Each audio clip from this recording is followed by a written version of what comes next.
Yankee bless, big up, my friend, big up. People, the people that follow me, if you notice from the other day, I have been going live on all three platforms. The one that actually shows visual outside of me, looking at me, like the information that I'm reading, is Bolo TBV. So I want to encourage everybody to go over to Bolo TBV. When I'm live simultaneously on the three platforms, you know. Antonio, what's up? Salute to you, bro. All right, there we go. Got that covered. Oh, there it is, there it is. All right. There we go. All right, cool. Woo! Pull it in a little closer. Pull it in a little. Hey, make sure y'all observe the poll that is on. Observe the poll. Remember to follow me on all my platforms. Yes. We are active on 3. Anytime we go live, I'm active. While I'm home, I'm active on Bolo TBV, Bolo VNR Tips, and Bolo VNR 2.0. Did you hit the like button? Did you share the live? Did you share the video? Is my question.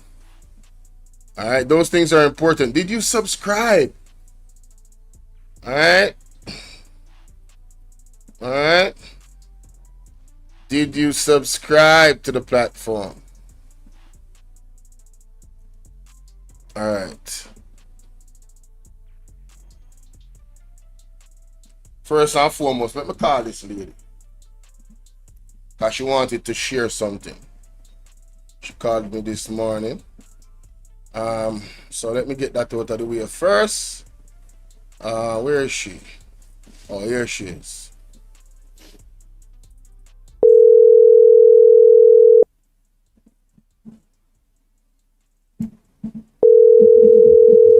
Here she is.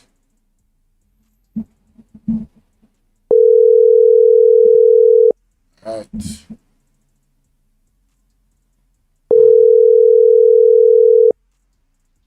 Come, mommy. Come. Let's go, moms. Let's go. Jaja? Mom's unavailable? Rough. Hello? Afternoon. Yes, are you hearing me? Yes, I'm hearing you. All Yes. right, so I'm live right now, so I don't know if you want to share Okay. your thoughts right now. Now would be the time. Okay. And you have 10 minutes here. Okay. Yeah, man, go ahead. All right. I will see where I'm calling from now. Okay.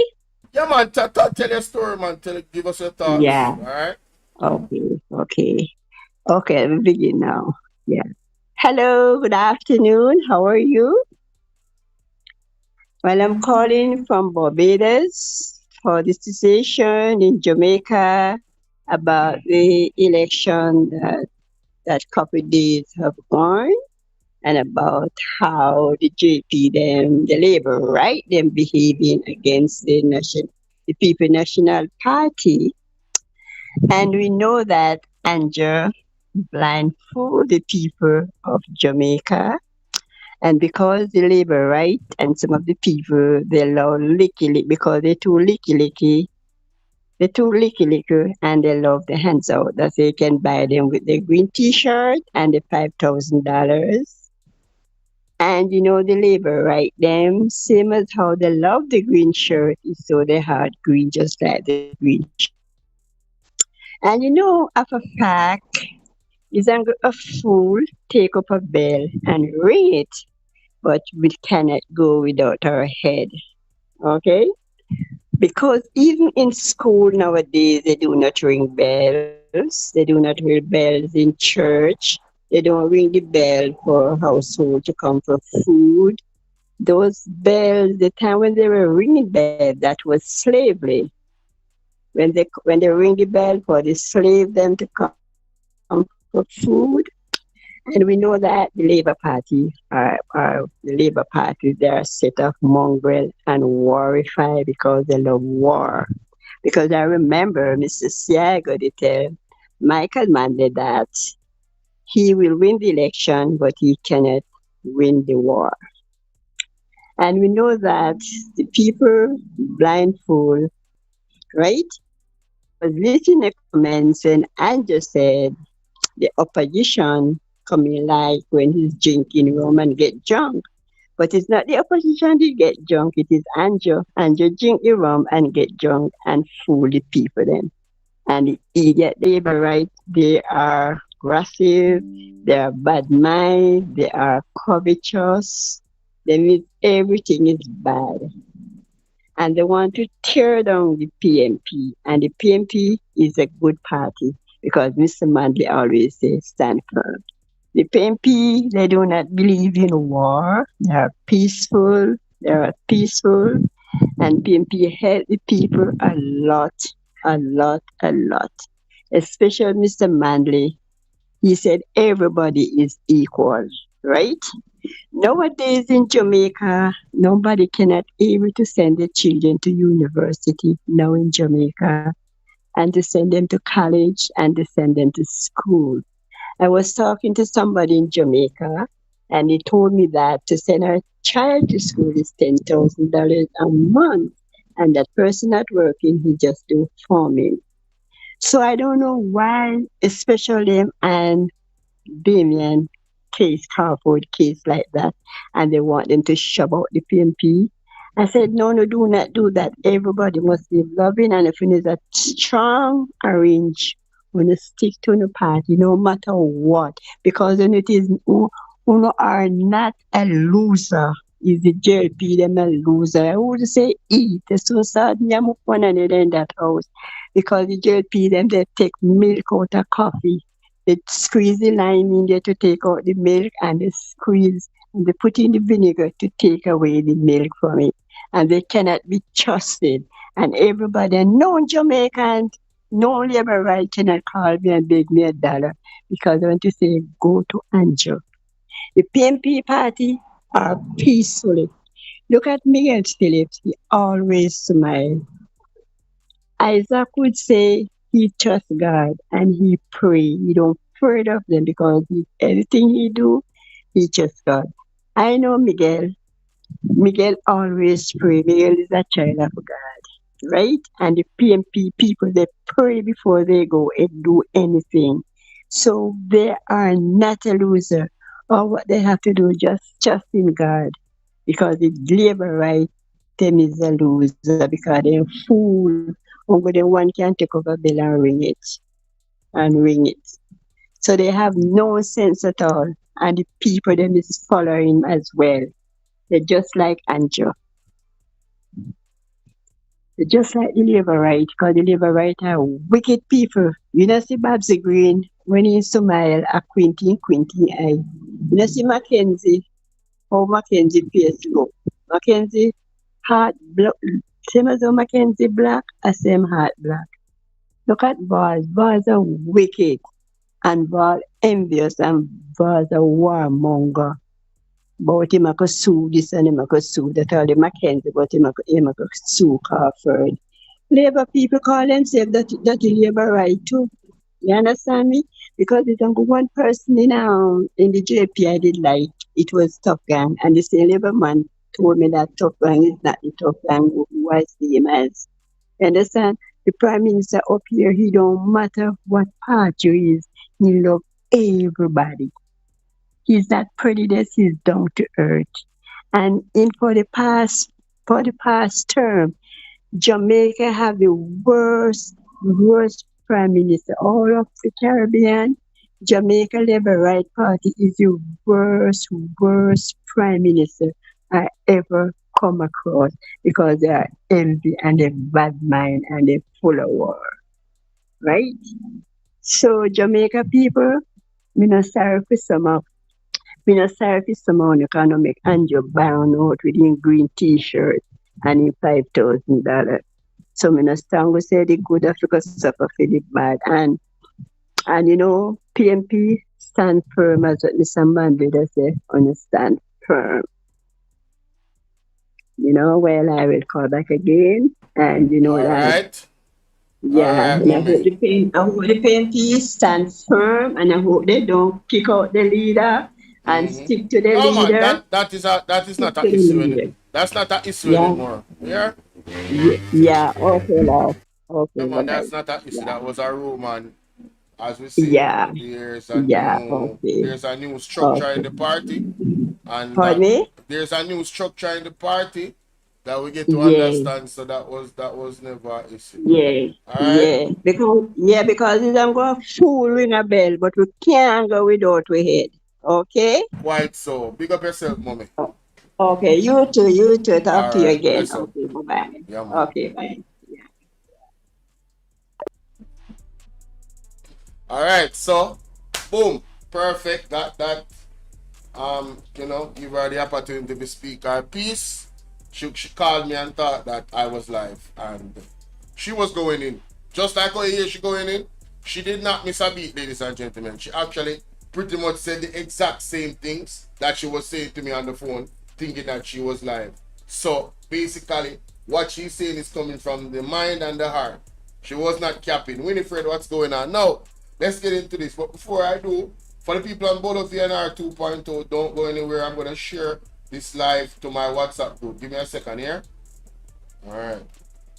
How you guys doing on Bolo TBV? Yankee bless me seeing a TikTok walk. Go on. How everybody doing? Bolo TBV, Bolo VNR 2.0, and Bolo VNR clips. Blessings to everybody. Hope you guys are having a wonderful Monday. And I did an upload earlier this morning, ladies and gentlemen, with Floyd Green on the thumbnail. If you have not watched that, you need to go and watch that on Bolo VNR Clips or on Bolo VNR 2.0. Floyd Green, man. Floyd Green made some statements the other day about stuff that the government is actually doing, and I'm telling you, it came straight from the PMP manifesto. Might as well then the PMP country for run. Might as well them give the PMP the country to run, ladies and gentlemen. And it's one thing, when you're using, I don't have a problem with you using the ideas of the opposing party to benefit the country. But you see, when you talk about that party as if they mash up Jamaica and they never do nothing for Jamaica, and you are using their ideas, at least you are saying you're going to use them because we don't see you use them yet. Yeah, I have an issue with that. That's called plagiarism. That's plagiarism, and it's also defamatory. All right, the Jamaica Labour Party has done some quite defamatory things in terms of using the People's National Party's ideas and not giving them credit for it. All right, and I called out and show and expose Floyd Green in that video. I have not spoken about it on a live, so that video is an exclusive. So I'm encouraging every one of you to go over there and watch that video on my platform with Floyd Green, Bolo VNR 2.0 or Bolo VNR Clips. Any one of them, it is there. Anyway, moving right along. So, where do I begin?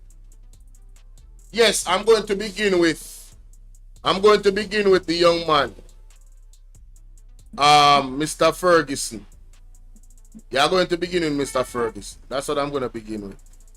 Because you see, oh Lordy. The JCF, man. The JCF is doing the most, ladies and gentlemen. The posture of the JCF is quite disrespectful in my opinion. Alright? And we are going to talk about it. And I'm going to use two people to talk about it. Marvin, because I share the sentiment of Marvin.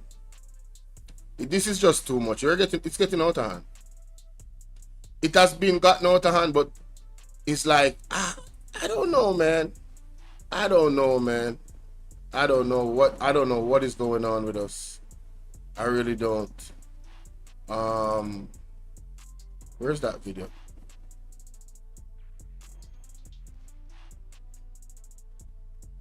No, that's not it. This is it? Oh yeah, this is it. Perfect. All right, this is it.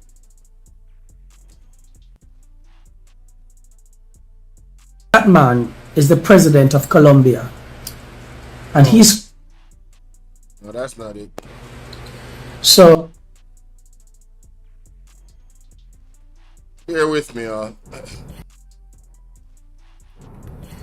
So war is about to break. In the, so right, I'm gonna right, that's so. Right, that's so, you know. Yeah, man. This is it now. This is it. So where's the other video? Yeah, so me I go do it, you know. Then two arguments I want to pass it. Alright, so ladies and gentlemen, it's your brother Bolo and I would like to invite you to hit the like button as you come through the door in this one. Today, we want to address the JCF. Alright, some very inflammatory, dangerous, and downright disrespectful statement, in my opinion, that was made by them in regards to the incident that happened with Jamar Ferguson. And I want to say, you know, my condolences to the family and all the families out there that are victims of extrajudicial killings by the police in Jamaica. It's quite unfortunate, but there's too many evidence out there to say it otherwise. They are literally taking out our brothers and our especially our brothers. The men are under attack. They are literally taking out the young men. There's no real reform here in Jamaica at all when it comes down to people. The only final judge is the Most High. A lot of these politicians, if night would turn into day and we would find about some things that they were doing, the police would be going to their houses and they would be emptying a whole AK-47 in them. You understand? Some of these politicians, if night could turn into day, some of these politicians are responsible for multiple amounts of people's lives being taken in this country, and they are not going through any due process. They are not locked up, none of that. But the young men out there that they label as criminals and go to their houses with misinformation, they are ending up losing their lives, and it needs to stop. It needs to stop. But that's my take. Please remember, ladies and gentlemen, to like, share, and subscribe. If you want to donate, got the Cash App, PayPal, all that good stuff. And follow me on Instagram, man. I got some different type of content on Instagram that I want to share with you guys. Let's hear this conversation on Portland Spice TV between Simon Crosskill and Ralston Hyman in regards to this case with Mr. Ferguson. Listen to this. The chief of the Jamaica Constabulary Force has reiterated its position with regard to every encounter that results in a fatality as unfortunate and promised 1,000 body-worn cameras should be in the island shortly. At the same time, the JCF High Command described the September 15 fatal shooting of Jamar Ferguson at Cherry Tree Lane in Clarendon as most unfortunate. I want to make reference, based on what they are saying there, June 5, 2020. So that's over 5 years ago, almost virtually 5.5. The Jamaica Constabulary Force is engaged in the procurement process to acquire body-worn cameras for its members as it continues to ensure transparency, professionalism in interactions involving members of the public. Commissioner of Police Major General Anthony Anderson said the procurement process began May 2019. However, there was a delay in receiving a response from potential providers during the bidding process. So that's 2020. April 25, 2023. Another 1,000 body-worn cameras will be procured for members of the JCF during this fiscal year.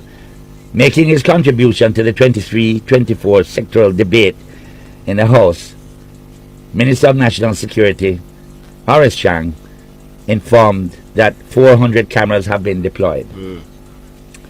In September 2024, so a year ago, a $7 billion tech upgrade has paved the way for the effective use of body cams. So says Commissioner Blake at a meeting of the Mobay Chamber of Commerce.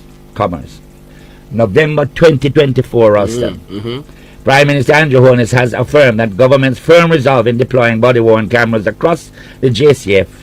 He says the cameras will be used as a core tool for, hear the buzz phrase again, accountability and transparency in the force.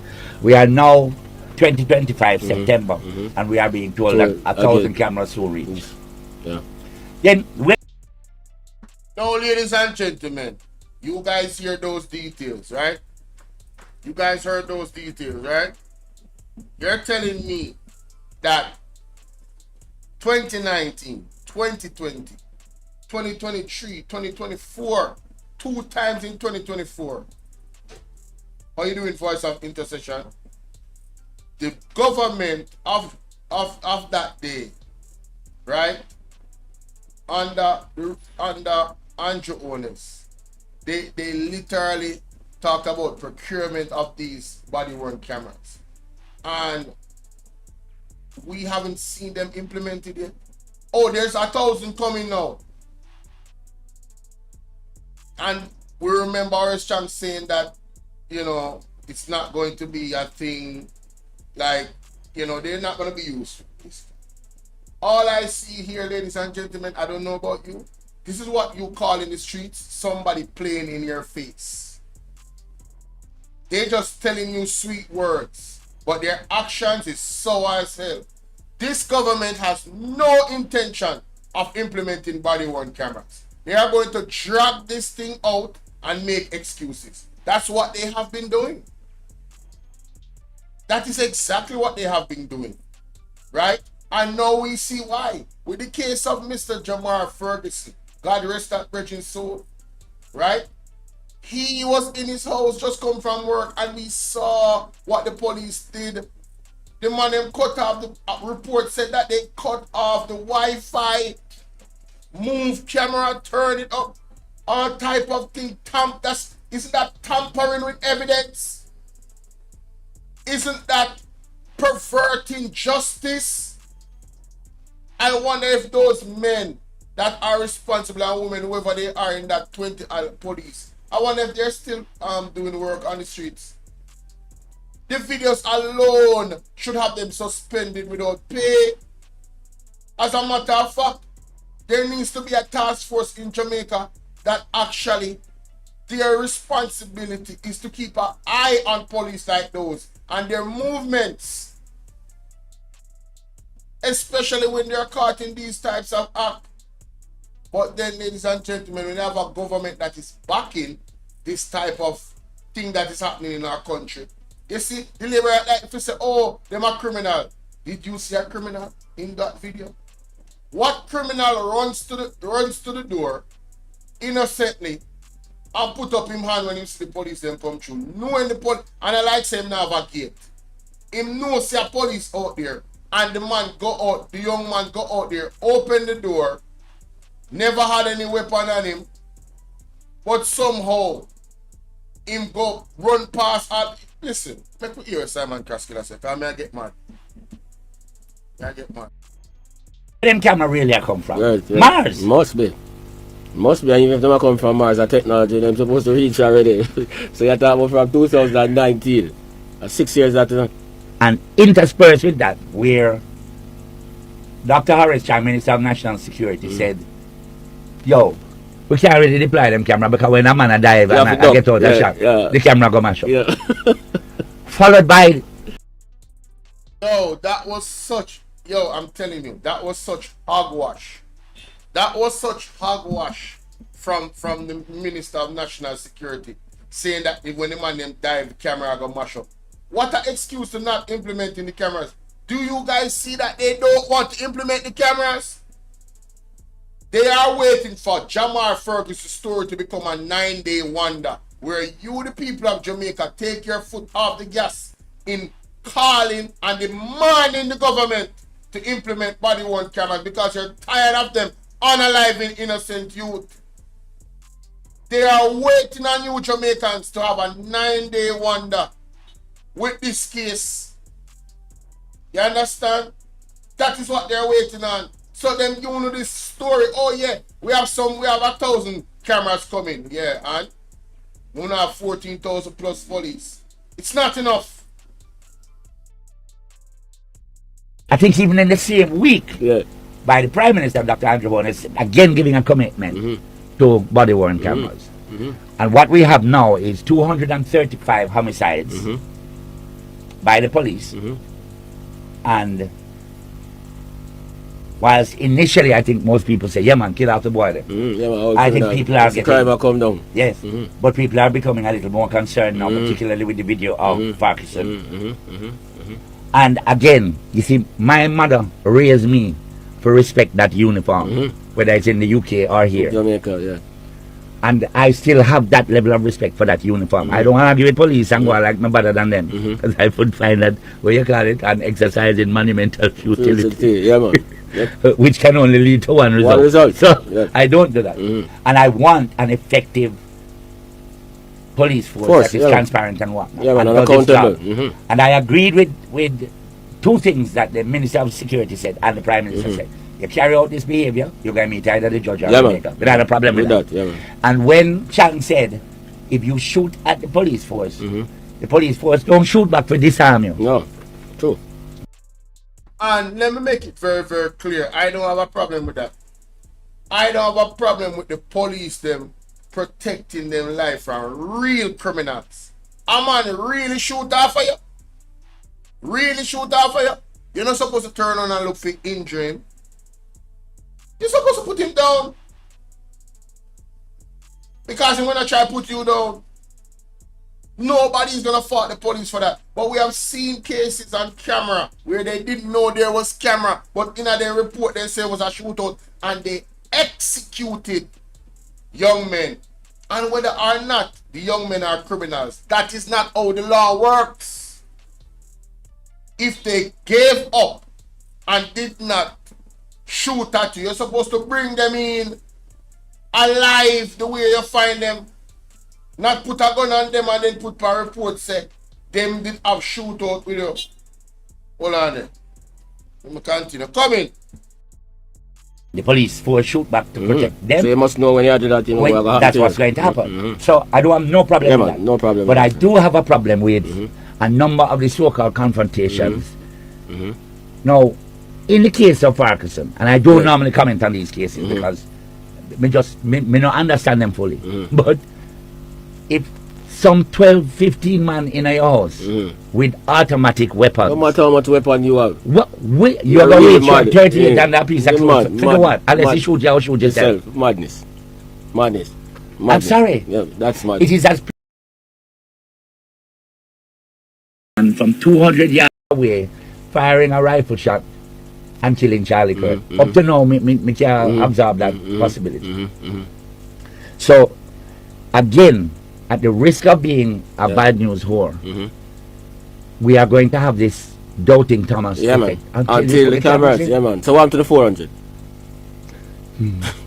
I think the 400 never have the requisite technology to go with it. Okay. So, them couldn't store the information and process it. Some of the bollocks. So, when you hear that, I remember people, Portland Spice TV is in. Make sure so you go over there, go subscribe to the platform. One word, Portland Spice TV. Cool? Now, we are going to go to Marvin. Because Marvin also reacted to the press release or media release that the JFC came out with. Right?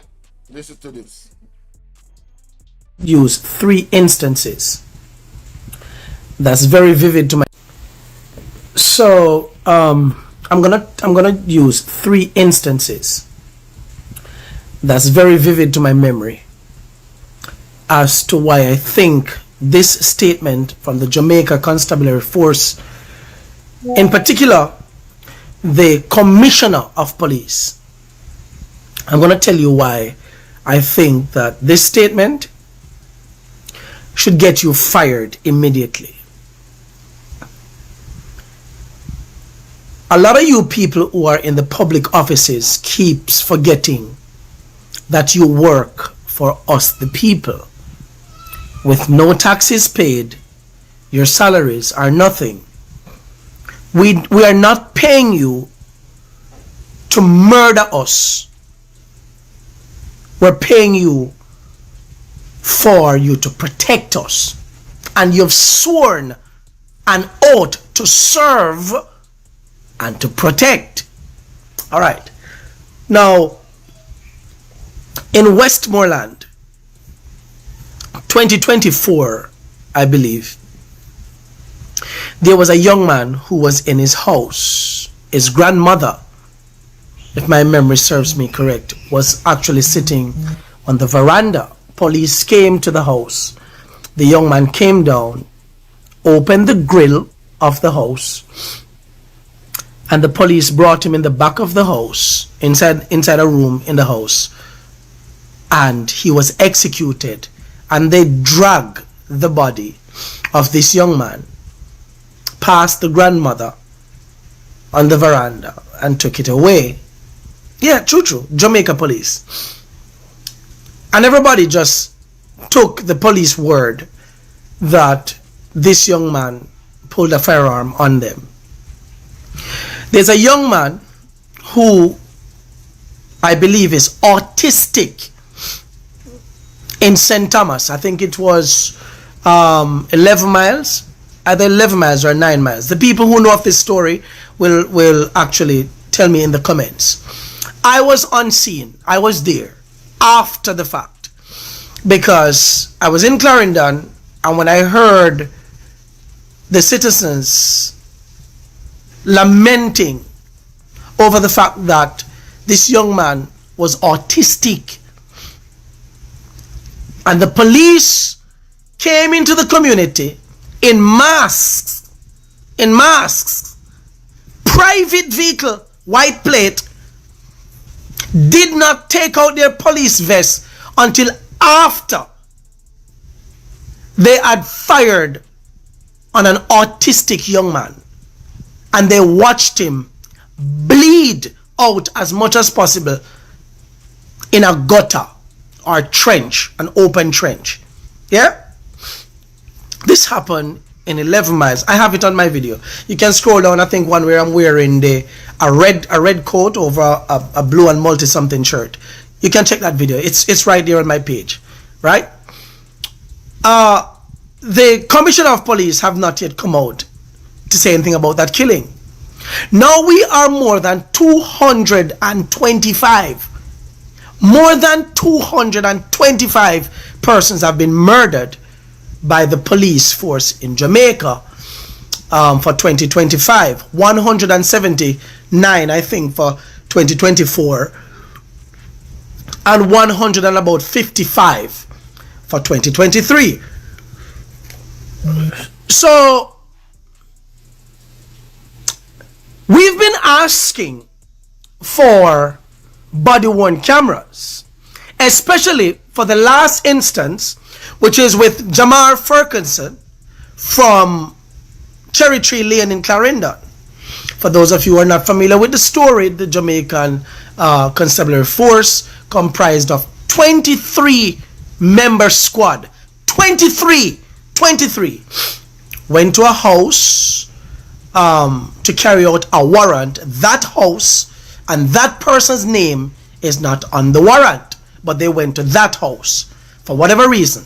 The young man, there's video evidence where the young man came out, opened the door, went to the door, broad daylight, ran to the police, opened the door, and of course they moved him to the side based on what the video was showing, came inside the house, looked around, brought him back into the house. And of course, in the room, you can still see the bullet holes in the corner of a wall, because the police report would have it that this young man pulled a firearm at 23 police officers in his house. The same young man who ran to the door to let in the police officers because he saw them on the video. Yeah? We don't know out of the 225 that have been murdered since the start of this year who residents been claiming police murder, and then citizens in the country saying, a lie you not tell, I believe the police, kill all the insects, all of them are criminals. And we assume that for 225 persons murdered by the police, thank God for Jamar Ferguson's house that showed the kind of police force that we have in Jamaica. Yeah? Now, I do not support criminal elements. I do not support criminal elements. And I believe that if you are guilty and the police accost you, that you should have a right to be arrested lawfully and be brought in lawfully, legally to a judge and allow the judge to do that. But it's very difficult when the police have options. They got two options from the Prime Minister of the country, and they got another barbaric option from the Minister of National Security. The Minister of National Security says, shoot first and then ask questions. And he's still the Minister of National Security because Jamaicans vote for that piece of shit to still sit in the office. Yeah? Then you have the Prime Minister. Yeah? The Doctor, the Honorable Mr. Andrew Michael Olness, the Green Clerks Prime Minister, Government Badness, Bro God, 1 p.m. and all the titles that you can give to him. Yeah? That he's so well, the best Prime Minister of Jamaica. That's what some of the very dunce ones have referred to him as. Now, this Prime Minister has been going around with one common cliched statement. They must either meet a judge, meaning the citizens. This is a directive to the citizens and of course to the police officers who sit by with M16 rifles, submachine guns, automatic weapons. Sit there. What did he say, my Prime Minister? They must meet a judge or operative word. The operative word is or. Their maker. And for those of you who don't know, in Jamaica, when we say you should meet your maker, it's a terminology that means you should go and meet the creator, God. Meaning you should die. The Prime Minister of Jamaica. And I haven't heard no leaders in the Caribbean and the United Nations, who he just completed a very atrocious speech at the United Nations talking about Haiti and how Haiti is destabilized and the gang violence there and stuff, as if Jamaica is any better with you as Prime Minister and your criminal elements that is by your side. Now this statement by the Jamaica Constabulary Force that is saying, yeah, that they will not allow external groups to dictate how it deploys body-worn cameras. You need to come out. Body cameras must be worn, and telling us that you have 1,000 body-worn cameras to be shipped to Jamaica. Is 14,000 police there? Where are you going with 1,000 cameras? We need 14,000. Find the money and equip them so that we can protect the citizens. You pieces of shit. Minister and your criminal elements that is by your side. Now this statement by the Jamaica Constabulary Force that is saying, yeah, that they will not allow external groups to dictate how it deploys body-worn cameras. You need to come out. Body cameras must be worn, and telling us that you have 1,000 body-worn cameras to be shipped to Jamaica. Is 14,000 police there? Where you going with 1,000 cameras? We need 14,000. Find the money and equip them so that we can protect the citizens. You pieces of shit. You will be dictated to. We pay you. Me Marvin Edgar tell you that. Drunkro.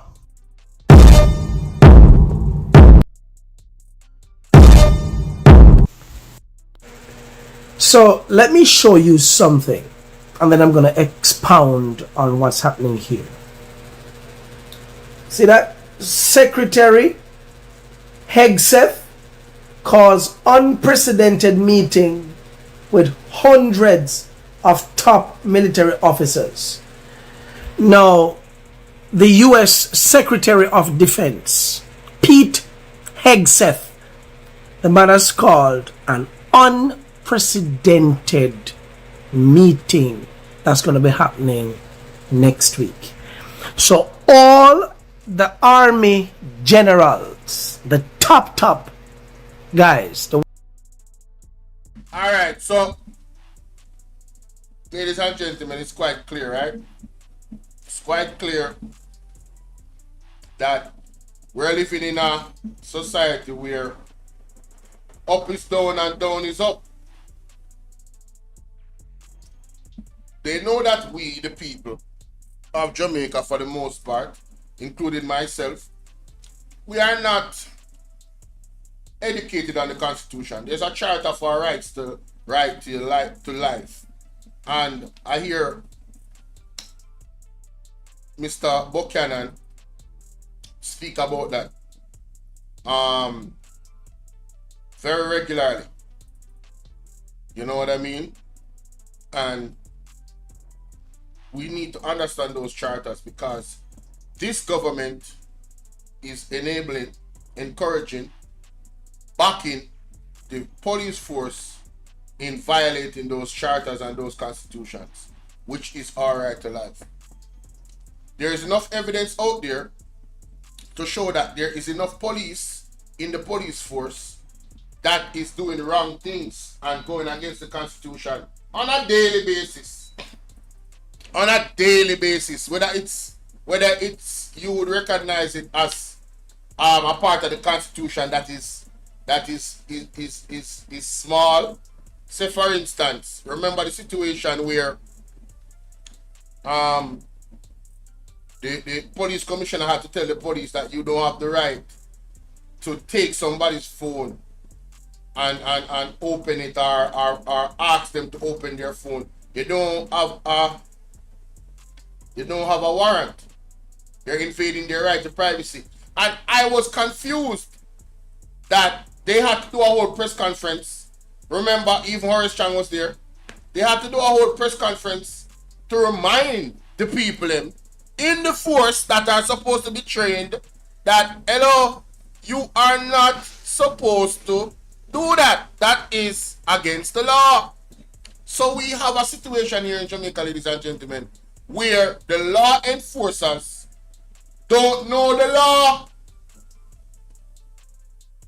And that was quite evident. It's either that they don't know the law, or they know it and don't respect it, and they just are going to abuse and go against the law and break the law.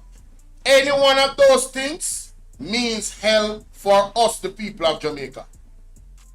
Because the police force has a certain level of force that pretty much individual person in society or even a group of individuals cannot match. They cannot match it. They have a whole government behind them. They have funding. They have everything. They have authority. And they are abusing that authority. And it's costing innocent. I'm talking for the innocent here. Nobody can convince me that the whole 200 odd persons of the police and alive are criminals. Nobody can convince me of that.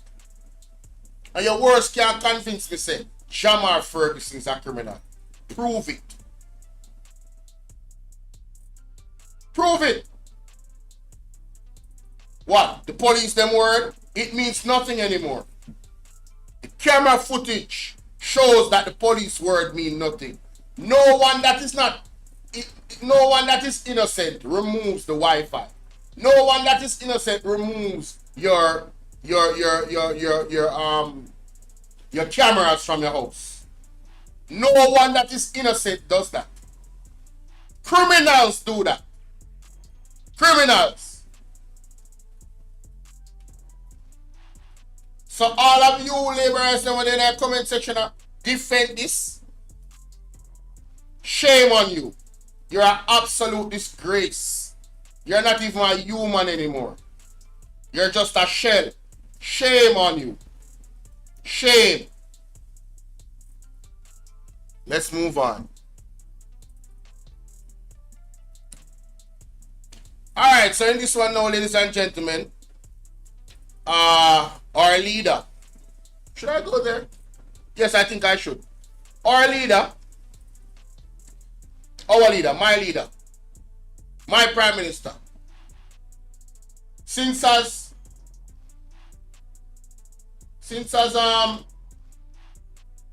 they want to violate the authority of our MPs, our 28 MPs, especially Nikki Burchell. Let me just say, Mark Golden is my prime minister. Mark Golden is my public defender and the team. And of course, the team came out, ladies and gentlemen, and oh wow, I had this queued up and you know what? Let me talk about Nikita Burchell first. So Nikita Burchell come out, ladies and gentlemen, and boy, it's causing a stir, boy. And I want us to listen carefully to what Nikita Burchell had to say. Listen to this. Oh wow. Member of Parliament officially given the authority to. Dear constituents of South St. James, can you believe it? It's been a week since I've been sworn in as our Member of Parliament, officially given the authority to act on our behalf. But since then, I've been hard at work. I've been writing letters, making calls, meeting with the departments and ministries that are there to serve us. My goal is simple. I want to come from a place of facts. I want to know what has been spent, what has been committed, and what remains available so we can plan our projects properly and deliver on the mandate you gave me on September 3. But today, I must pause that work to address an urgent matter. Honestly, I'm surprised that I even have to address something like this. You see, the defeated former MP has been presenting himself as though he still holds authority, even in his own words and on his social media platforms. I have been courteous because I know it can be hard to accept defeat. But since I must explain it in plain language, he is not the MP for South St. James. He recently published a video attaching himself to a government project, even boasting that he intends to do the same with 6 more projects. Let me be clear. He has no mandate, no jurisdiction, and no office to direct contractors or communities on government-based projects. And this is not the first time. At a project in Richmond Hill in the Catadupa division, he was still giving instructions until I personally visited with the councillor and set things right. This pattern must stop. On the Constituency Development Fund, I have learned that the former MP has already overcommitted the $20 million allocation for this fiscal year. The majority has already been disbursed, leaving little for our urgent needs. We will, of course, be auditing these commitments to ensure value for money, but for now, let the line be clear. He is not the lawful representative, and he must disassociate himself from all projects in South St. James. Even the Prime Minister, in his remarks last week, sent mixed signals that embolden this kind of behavior. But the reality is simple. The people of South St. James made their choice. That choice was me. And history gives us perspective. In 2016, just 2 weeks after taking office, the JLP renamed a highway built by the PNP after Edward Siaga. They wasted no time in taking ownership because winners take responsibility. The outcome. You may not. And for full context, Siaga opposed that highway, and the JLP won the election and named it after him. They have no shame, but they were in power, so they can do what they want to do, and we have to just work with it. Not true. So why is it that this man, I don't even know his name, Lowly, Slowly, or whatever, why is it he wants to get involved in government contracts when he's not a part of the government? He's not a part of, when you see, you're not an MP, you're not a member of parliament, you're not a part of the 63 in government. You're not. That's what she's saying. But let's continue. Always like it. But in a democracy, you respect it. That is what decent, reasonable people do. So let me say it plainly. The defeated former MP is free to live his life how he chooses, take a vacation, or move fully into retirement. But he is not free to act as your member of parliament. If he continues, we will respond accordingly.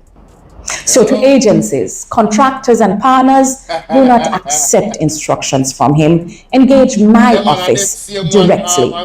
It is a new day in South St. James. Your MP is on the job, and I will not allow sabotage to confuse the public or stand in the way of the people's work.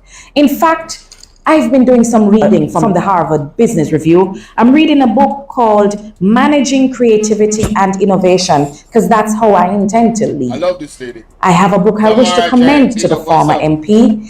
This one is called Managing Change and Transition. Nikisha Burchell, you are the... Oh my God. So, I didn't even have to go to the next part. It went to the clip. So this young lady now come out and embarrass herself. I was watching Mr. Well-Known. This, what's going on, class prefect? This was embarrassing. Miss Wayne and Miss Chin, listen. Please, don't embarrass yourself like this again. Make you hear this. This is a response to what we just heard. And for the ones in the class that take notes, remember this. Nikisha Burchell spoke about government contract not being in the authority of member of parliament. That is what she addressed. Listen to her argument now. Person that I want to have a conversation with. Now, someone sent a little clip to me of a video that you have going around as it relates to former member of parliament for St. James Southern, Homer Davis, acting in you state as if he still has authority within the constituency, and you want. So it confused me because she knows I'm a former member of parliament, but she misinterpreted what she said. But let's continue. Want to make it very clear that you are the elected member of parliament. One of the things that I want to remind you of is that 6,284 electoral voters also rejected you within that same constituency. Miss, you're slow. You're officially slow. That argument doesn't make no sense. If even one person make you win the seat, if one vote make you win the seat, I are the MP. If it does not affect your authority of the MP, being the MP, if you only won by one vote, it doesn't affect it.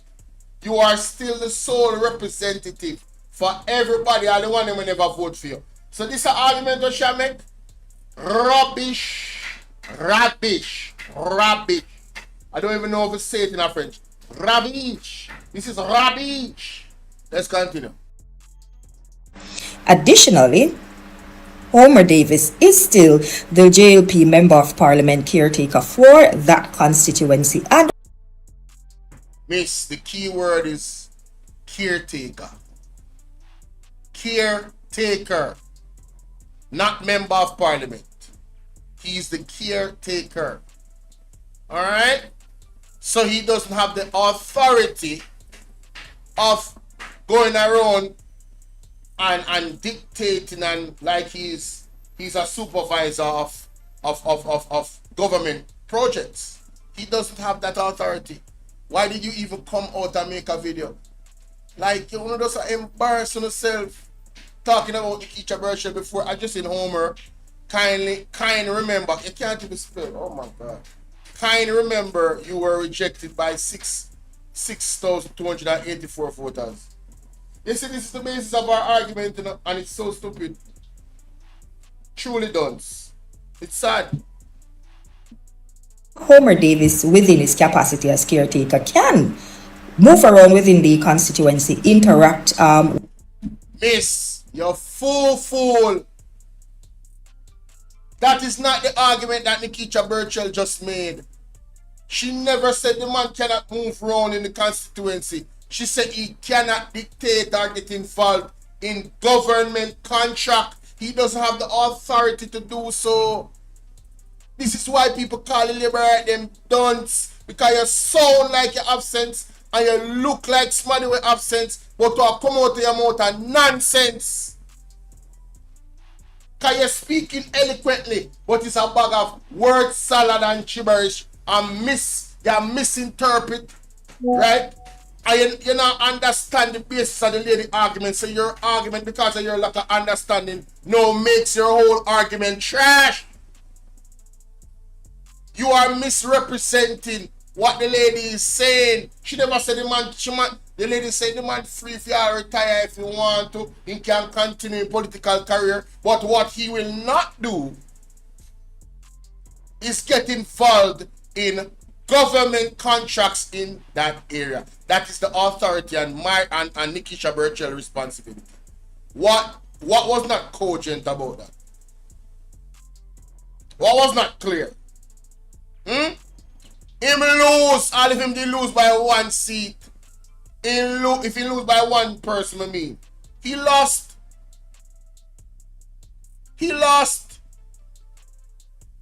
Look how much seat Isaac. Look how much I keep saying seat. Look how much people voters Isaac Buchanan win by. What you talking about? I don't even want to hear no more from her. She just disturbing. But she chat some man. With the residents and the citizens of the constituency freely. Now, I seriously want to address this. You see, the defeated former MP has been presenting himself as though he still holds authority, even in his own words and on his social media platform. So let me ask you something, Nikisha Burchell. There was no issue when yourself and Dr. Andre Horton of St. James West Central were both out parading with projects for both constituencies that Homer Davis and Balo Fort were member of parliaments, and you did. Yo, did she say Balo Fort? It's Malibu.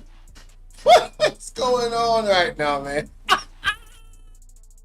Not add them to these projects. There wasn't a problem with that? Hi everyone, I'm Nikisha Burchell, the MP caretaker for South St. James. And I am Dr. Andre Hart, your MP caretaker for St. James West Central. Now guys, last week Dr. Horton and I introduced a CXC marathon to assist. Miss, a CXC marathon is not roadworks and government contract. It's not comparable. Why are you embarrassing yourself? It's not the same thing. Noreen, how you doing? It's a deliberate attempt of misinformation. You know, class prefect, I agree with you. I agree with you that this is a deliberate attempt of misinformation. by the Jamaica Labour Party flaggers or supporters. A regular project, community project.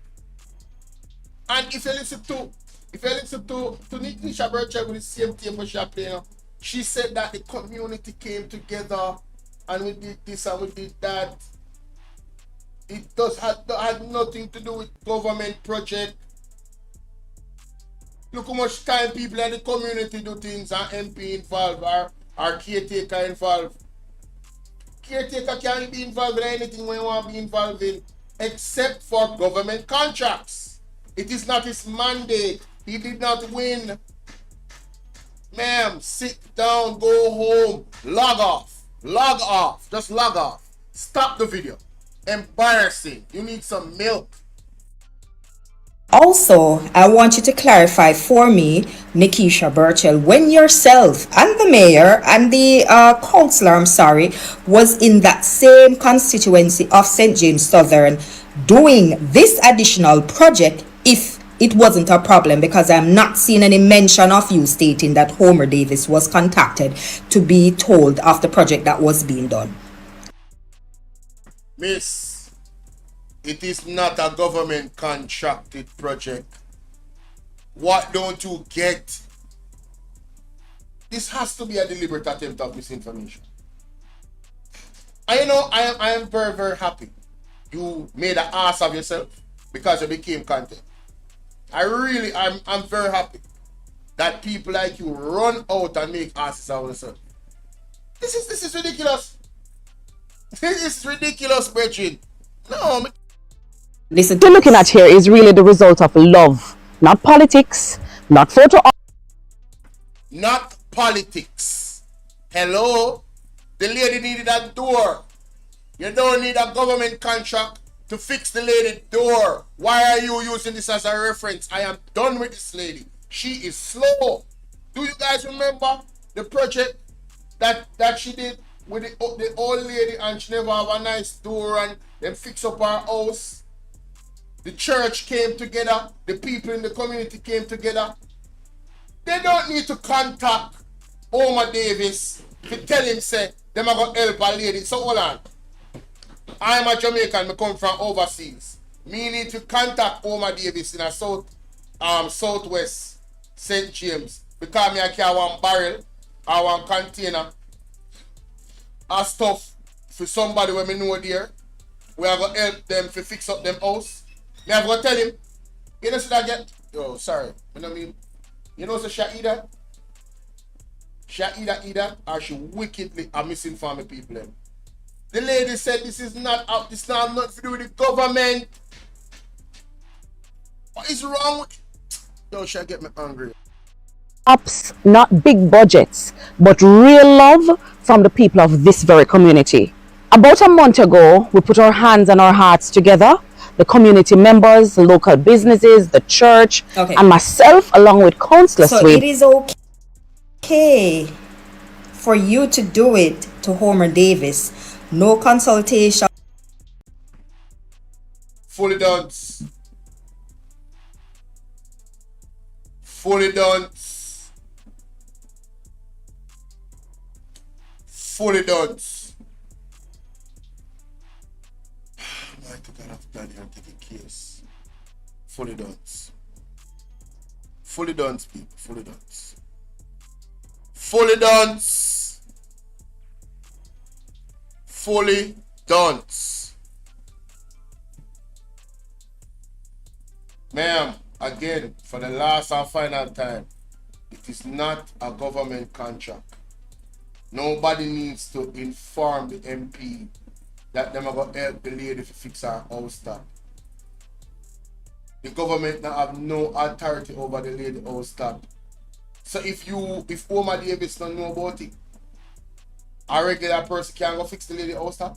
You know how silly this lady sounds? It's not the same thing. The road works is government contract. Government. She lacks understanding or she's being willfully ignorant.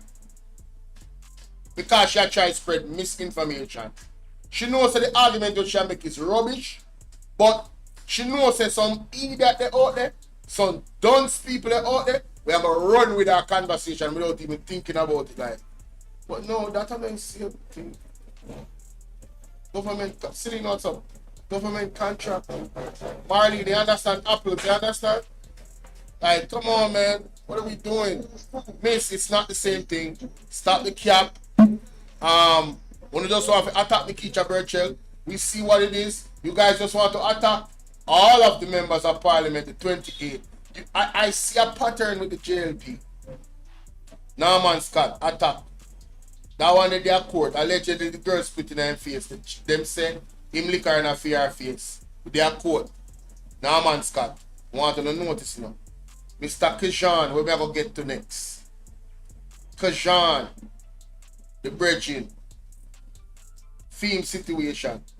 We are going to get to next. Bridging, I tell you now. A whole heap of thing, a whole heap of look attack the man them attack. The JLP, MP them. The people in Panama come them wanna keep on an eye out. Report to the MP, report to the police if necessary. Any little thing we are going. Because I'm telling you, a whole heap of apples. I'm talking about Nikita Burchell. And slowly getting involved in government contracts, and now I'm somebody at this vlog up on TikTok basically attacked Nikita Burchell, and I am addressing her argument because Nikita Burchell was very specific. She spoke about government contract.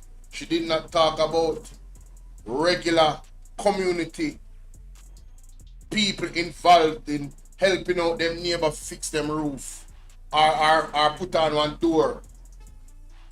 A road works. Do you know that it's illegal for people to fix the road? You will be locked up. The government road, it is illegal. You didn't know that? So Mr. Slowly his move is operating outside of his capacity and his authority, and Nikita Burchell is accurate and cogent in her argument. He can do anything you want. He can go run around naked in the house if he want and go retire. Who cares? But you're not the MP. You cannot do MP things as a caretaker. You are going outside of your authority. Argument done. Go sit down. And you lady will come and try to argue facts. You are slow. You cannot argue facts. You cannot make an argument against facts. That is like trying to go against God. Huh? How are you going to go against God?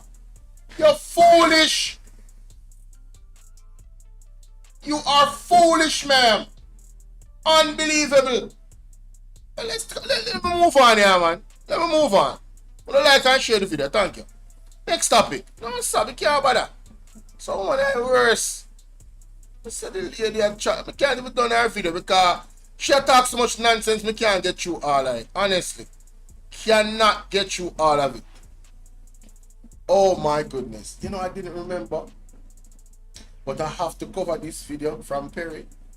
But how me I gonna do it? So how me I gonna do it? So how me I gonna do it? Yes, I can.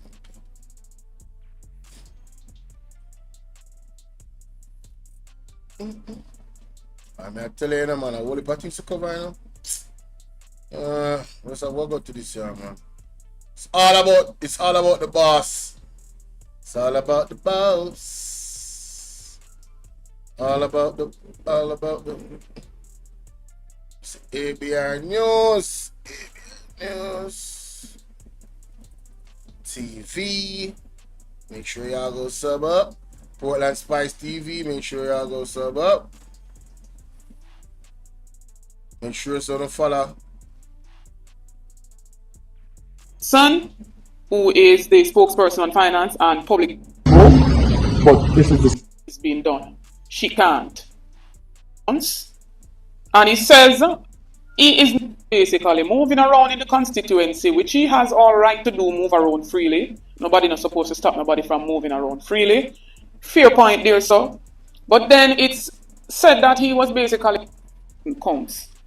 Picton was accused of disbursing fraudulent checks, while Farquharson was alleged to have prepared the hardest to break it down so that every single person can understand. So let us look at who is a civil servant.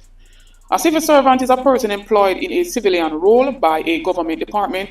$2 million fraud scheme. Please, the government, mainly Sarah. Don't forget to like, share, and subscribe. Alright, that's all. Yeah, man, alright, that's all.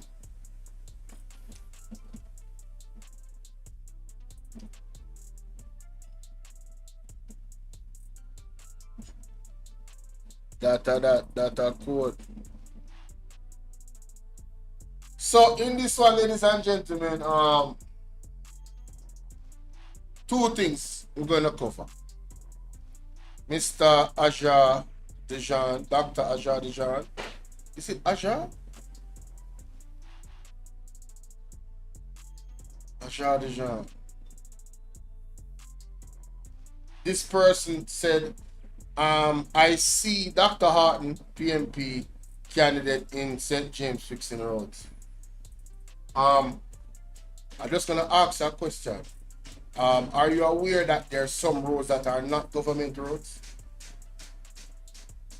You know that there's private roads. Yo, man, listen, bro. Did you find out if the road that Dr. Horton, Andre Horton is fixing is a private road? Boy, when you lock knowledge, man. Hey, let me tell you something. Don't snitch not fit to no brother. When you need to upgrade. There's no government road that Dr. Andre Horton ever fixed. Lie you are telling. Dr. Andre Horton is a scholar, a mathematician. He understands the law. Lie you're telling on the man. But we're gonna move on. Cause one more line, and that's all the labor at them do, you know. A lie, you know. Mighty God. Professional liars. Name the road where you talk about. Show the video. Anyway, listen to this, ladies and gentlemen. To the channel. Now, the government, mainly SERA, that's the Southern Regional Health Authority, has gone ahead to basically interdict a R.J. Dixon, who is a junior resident at the Mapen Hospital, who basically contested the general election on a People's National Party ticket. They said that he has basically breached the Public Service Staff Order of 4.2.61, which prohibits public officers from engaging in partisan political activity. Now, I've basically gone ahead and done a little research, and of that Public Staff Order 4.2.6I says political activity officers are expressly forbidden to engage in any type of partisan political activity in any elections at any level. However, according to the Constitution of Jamaica, it says the Constitution and related regulations disqualify certain public officers from running for election to the House of Representatives. The staff orders of the public service further restrict the political activities of specific government employees. Disqualification of public officers. The Constitution of Jamaica prohibits persons holding or acting in public offices from becoming members of the House of Representatives. The goal is to separate the political process from the non-partisan civil service. The term public service does not include ministers, senators, members of the House, and other political or judicial appointees. It does, however, include the civil service, judicial service, commission, and police service commission. And I am trying my hardest to break it down so that every single person can understand. So let us look at who is a civil servant. A civil servant is a person employed in a civilian role by a government department or agency at any level to provide public services and implement policies. So, for example, police officers, teachers, and so on and so forth. But then, for me, when I look at all of this, it seems to me as if it's some political victimization. Some victimization is taking place here.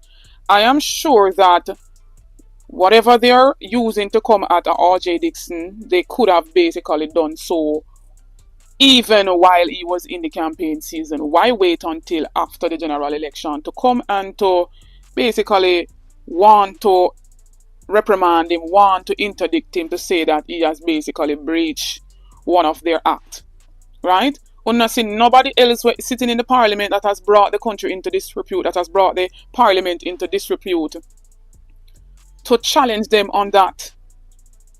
But I am going to wait to hear what the People's National Party is saying on this matter. And as soon as I get that info, I'll bring an update on this matter. But let me know in the meantime if you do agree with me that this is some victimization taking place here. Yes or no. Drop that in the comment section. Personally, that was the first thing that I recognized in this situation is that point she just made. Why did they wait until after the election? Why didn't they do it from the moment they knew he was on the ticket? And the other question I want to ask, Sirha, does Sirha operate in the office of the Prime Minister?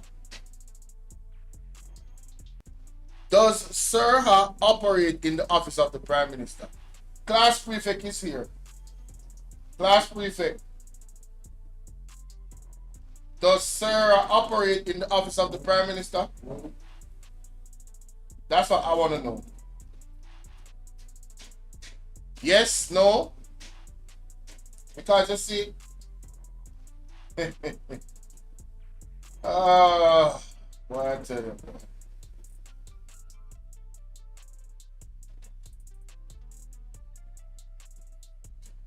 May I do some research?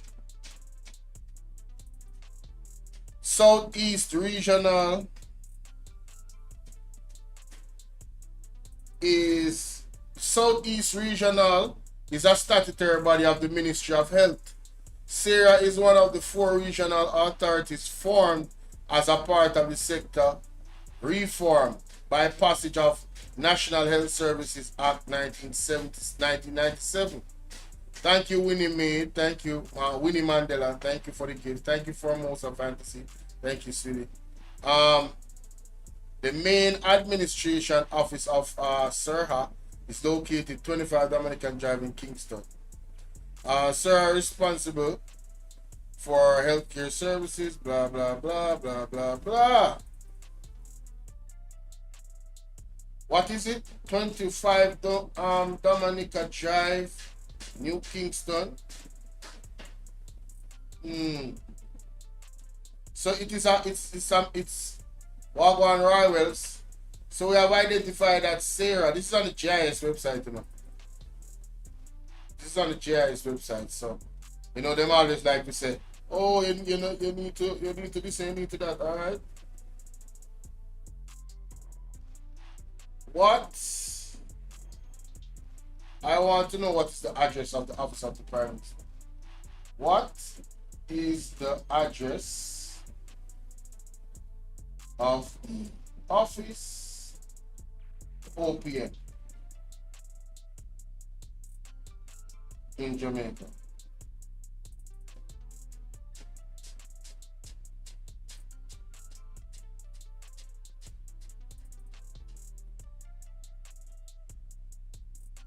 Devon Road, Kingston. Okay, so I am not sure whether or not SERHA operates in the office of the Prime Minister. I don't know, but something to look at. But it begs the question. I believe this is partisan activity by SERHA. That's my belief, and I'm sticking to that. But let's hear what Mr. There's this Latin phrase that I passed. R.J. Dixon. R.J. Dixon. Nihil ame alienum puto. And it translates to, I'm a man. Nothing human is alien to me. And it's something that I've always kept in the back of my head, and sometimes bring it to the forefront, depending on the situation. particularly like. Homo sum humani, nihil ame alienum puto. And it translates to, I am a man. Nothing human is alien to me.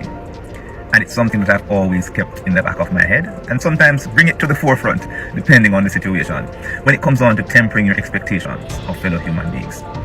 And as I participated in the cut and thrust of politics recently, you know, when you're in the belly of politics, you understand certain things. That it's a story of love, it's a story of hate, it's a story of good, it's also a story of bad, it's a story of loyalty, it's also a story of treachery and betrayal.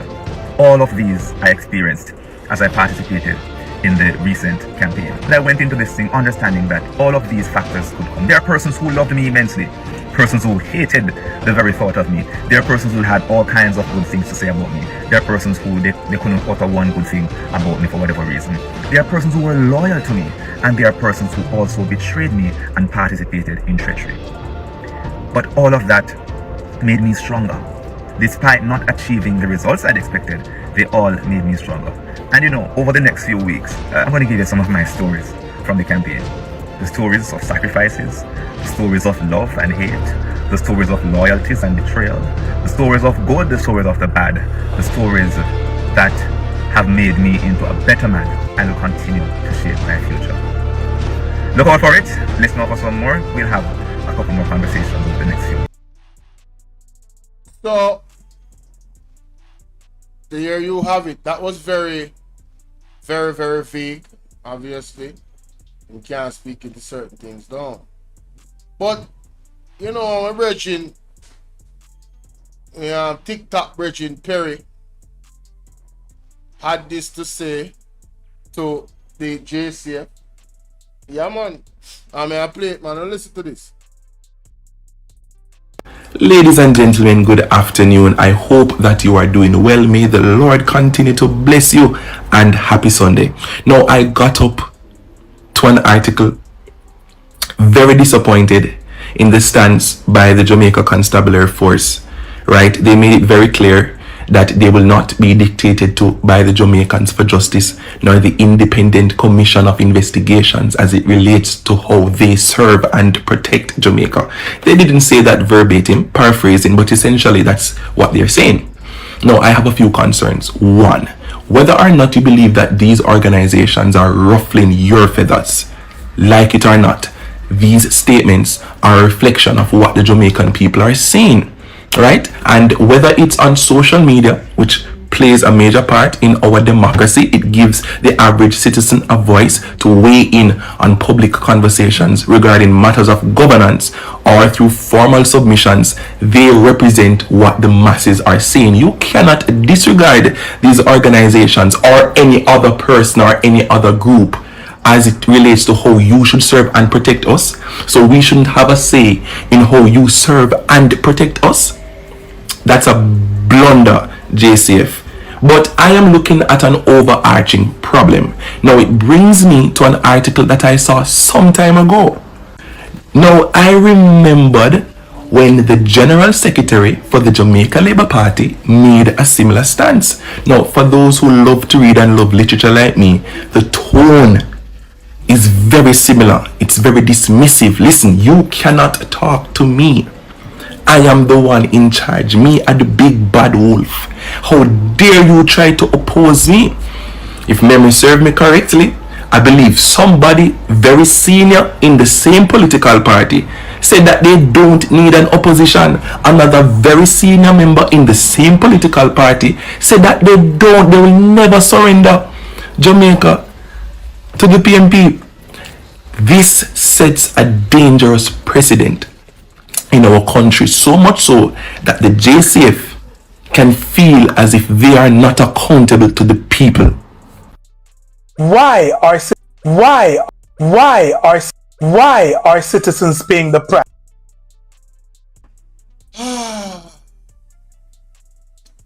Big shout out to Perry in Christ. Massive shout out to Perry in Christ. You see, I couldn't have said it any better myself. And this is why it's good to listen to sensible people. And you also have to be sensible to recognize a person that's sensible. Now, what an argument Perry just dropped a while ago, ladies and gentlemen. I mean, honestly, Ladies the posture of the JCF is dictatorial. But can we blame them? Can we truly blame the JCF? Look at the leadership. Look at Andrew Wallace. And if that wasn't enough, look at Horace Chang. We will not be dictated to by the People's National Party in regards to who is the Speaker of the House. Meanwhile, Andrew said, Mark, listen, man. Hey, forget the agony of defeat. Let's unite and work on behalf of the people. You see how hypocritical and contradictory those two stands are? They say we are not supporting this lady being the Speaker of the House, Andrew and his wife, for clear reasons. She has shown us who she is as Speaker of the House. And there's many problems with her as Speaker of the House in the previous years she was. And they said, no, we're not supporting this. The whole PNP that has 28 seats, 28 positions. But you are going to say, I have 35 or 34. Whatever them have. You're not going to dictate to me. Okay. And then after that or before that, you're going to say, listen, we have to work together, you know. Yes, man. That is like a man slapping his woman, physically assaulting her, and then hugging her and say, baby, you know I love you. Come on. Let's kiss and make up. And then she go open her mouth and him slap her again. And it's a passive-aggressive type of vibe going on, ladies and gentlemen.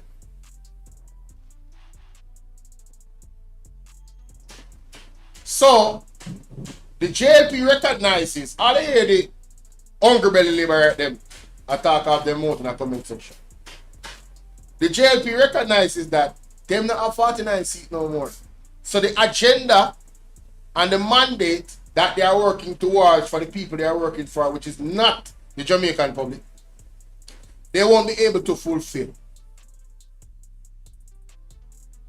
They will not be able to fulfill it.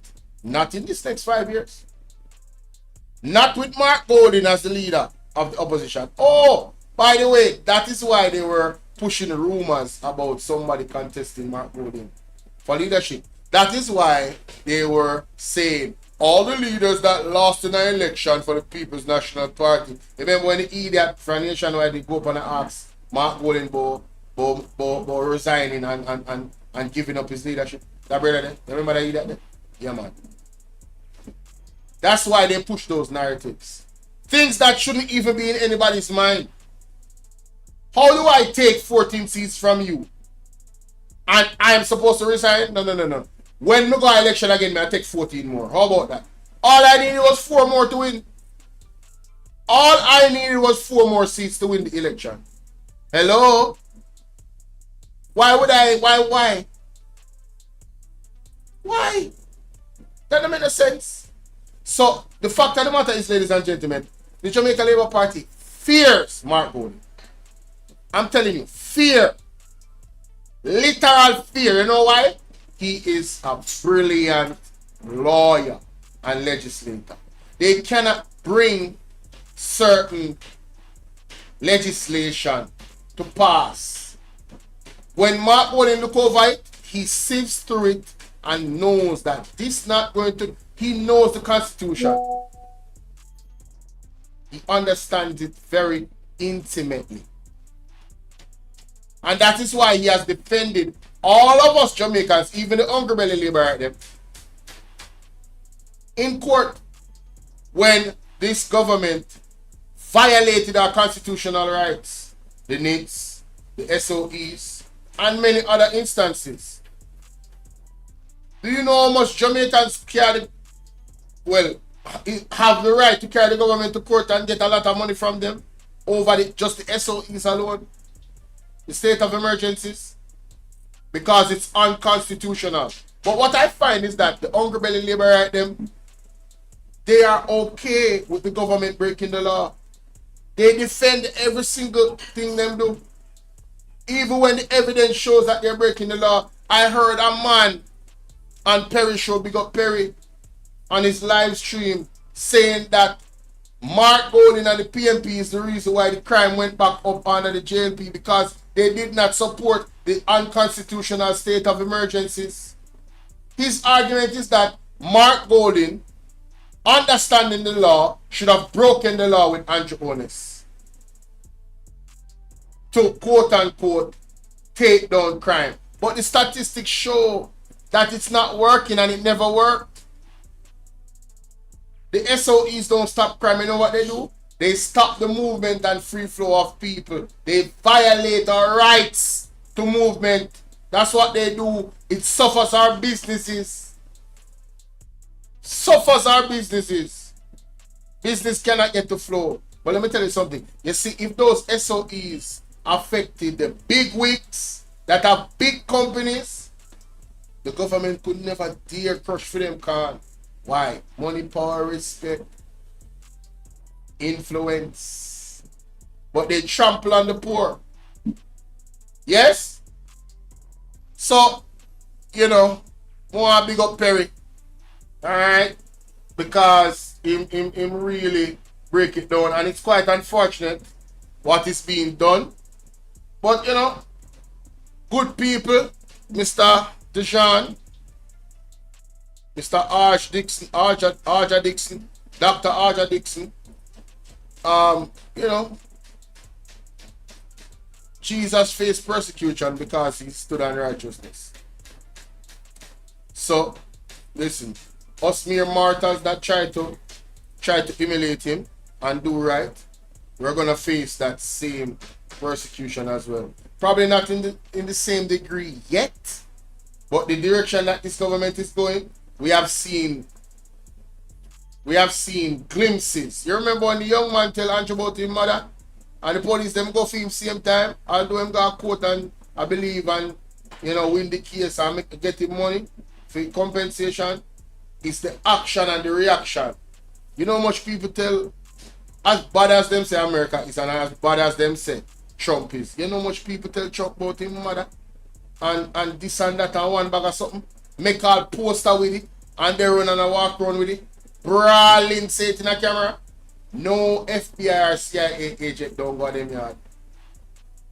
If you're not threatening the Prime Minister or the President, there should be no reaction from the police. None.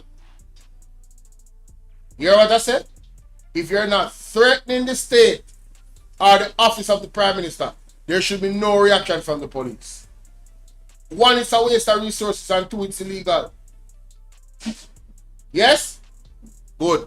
But, you know, the brother they want St. Thomas to tell me say Andrew is self-centered and arrogant in our vice store. And look like a true matter. And he's very, very thin skinned. I got him saying the minister so. And one of the people them say it. Moving on. When fisherman Garcia and tell us say see rough, believe him. Believe him, ladies and gentlemen. Alright? Good. Let me know what you guys think about that situation. Again, big up ABI News TV. Make sure so you guys follow her on her platform. Alright? And go and follow Mr. Dr. Arja Dix on TikTok. And show him give him some words of encouragement in the comment section. You know what I mean? Bless him up, you know? Yeah, man. Definitely. On to the next. Alright. So, we have covered that, covered this.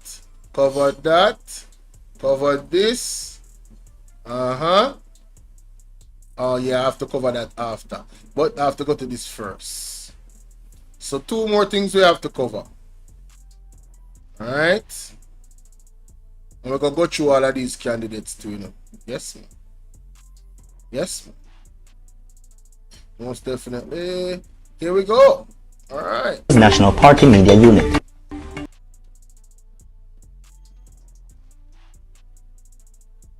So, ladies and gentlemen, welcome to another one. And the shadow cabinet has been announced by our leader, our Prime Minister, Mark, the Honorable, the Most Honorable, the Right Honorable, Integrity Boss, aka Marky G. Alright? Mr. Mark Jefferson Goldie has named the shadow cabinet, ladies and gentlemen. So I want to react to it, and here we go. The following is a release from the People's National Party Media Unit. In announcing this shadow cabinet, we present a team of bright minds, some experienced leaders, and energetic new voices who are ready to serve the people of Jamaica. Together, they bring the creativity and determination required to chart a better course for our country. The shadow cabinet has been organized around 4 key pillars of national life: economic development, human development, physical development, and governance, ensuring a structured approach to addressing Jamaica's most pressing challenges. I also wish to emphasize that the shadow cabinet comes at no additional cost to taxpayers. This is not about salaries or perks. Our spokespersons serve without pay in these shadow cabinet roles. At the same time, the shadow cabinet provides an important platform for our MPs to engage meaningfully on national issues and to demonstrate their potential and readiness to assume portfolio responsibilities in a future government. The People's National Party reaffirms its commitment to advancing people-centered policies that promote equity, sustainability, social justice in the cause of national development. The shadow cabinet will continue to articulate and defend this vision while ensuring accountability in governance. Visit our website at pnp.org.jm or check us out on Facebook at Jamaica PNP. The following is So ladies and gentlemen, the man make you know straight what it is about and what the shadow cabinet is all about. They're not getting paid, but them have a serious mandate that should be very, very vital in doing whatever they can to defend us, the people of Jamaica. Even ignorant liberate them when I understand and dunce and I don't know what them are chat. Even them defend for them rights too. You understand? Yeah. And them come and they attack me in the comment section and say, when you hear me I call them dunce? Yeah. Don't feel no way. Anyway, let's look into the members of the shadow cabinet. We have, of course, the star boy, Isaac Buchanan, the one who making labor right them have nightmare up to this day. Them have cold sweating and then sleep because they lose them crown jewel. You understand? East Portland obviously are them crown jewel because from them I never see people win election and balls. Them claim to say they win election and them ball over East Portland. They wish people them all type of famine and flood, and when they look and when them they are flood. You don't realize all that flooding them we are going to see no touch Portland, and Portland have the most water when rain fall. You don't see how God I know one normal entity. You know? You see how they deal with East Portland nice. East Portland nice. So we have Isaac Buchanan, the Youth and Human Rights. That time mandate. Hey, you think Marty G a fool? You think Marty G a idiot? Remember me tell you, you see all them extrajudicial killing, Isaac Buchanan. Youth and Human Rights at that time mandate. They not stop analyze the youth them. JCF, the government, Bakuno. Me, Isaac Buchanan, our spokesperson on youth and human rights, attorney at law and MP for East Portland. Isaac Buchanan is a passionate defender of justice and constitutional rights. Having chaired the PNP's Human Rights Commission, his work has consistently centered on education, empowerment, and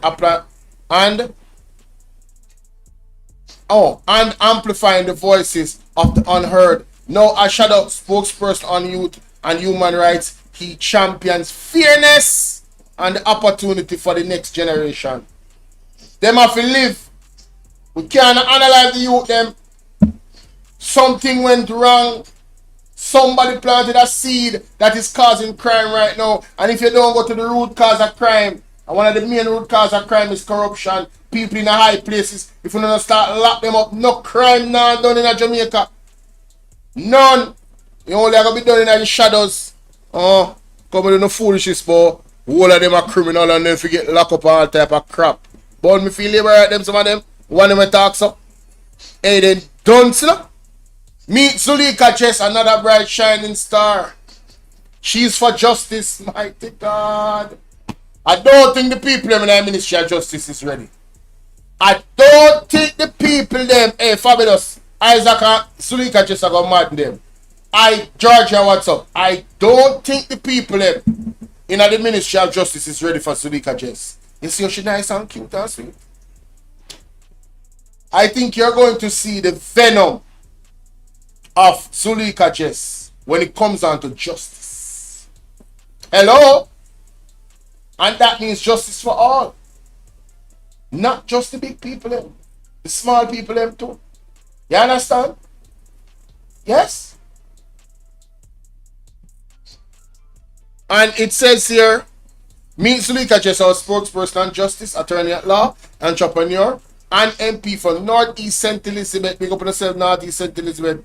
Zulika Jess represents a new generation of leadership, a top performer academically in debating.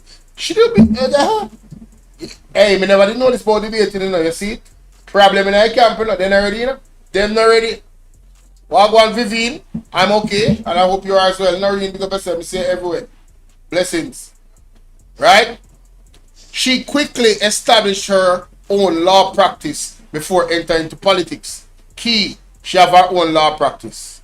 Now Shadow Minister of Justice, she brings her legal enterprise and commitment to fairness into national leadership. Big up Zulika Jess. Next in line, one of my favorite lady in the world, Miss Natalie Nita Garvey. There's no way you cannot. I don't know how you don't love this thing. Her voice melts me. Listen, have you heard her sing? Anyway, she is responsible for local government and participatory democracy. Meet Natalie Nita Garvey, our spokesperson on local government and participatory democracy. Participatory democracy. Participatory democracy. That means that she probably is going to touch on stuff like constitutional reform and how we go about it. Because participatory democracy would mean you would have these real consultations all around the island where we speak to people and tell and hear their ideas about, big up yourself, Marvy, and hear their ideas about what they would want their constitution to change to. Yes? Yes. So big up Miss Natalie Nita Garvey. Alright, I'm not sure if I'm accurate on that, but in time we shall see. MP for St. Catherine North Central, Mrs. Natalie Nita Garvey has dedicated her life to grassroots engagement and community development. Very good. With a nearly decade of service at the parish council level and latter as Minister of Sport, she brings both local and national perspective to her role. Armed with advanced training in labor relations and economics, she now champions a vision of inclusive participatory governance. See, I told you. Consulting with the people. That is a big mandate in this thing. Right? Keep liking and sharing, guys. Thank you very much. Now we have another gem. Miss Yvonne Rosemary Shaw. I don't know if it's Mrs. Enough. But big up her. She is responsible for... Oh, she's the deputy local government participatory... local government and participatory democracy. I think this is very fitting. Again, Mark Golden is very, very smart because she has done years in local government. Years.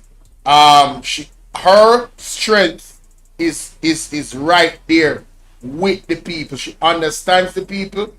And beautiful Mark Bowling. I love this. So she's the deputy in that area. It says here that deputy spokesperson on local government and participator with over 40 years in community development and politics. Hello. One of them have over 30 years. Let me see.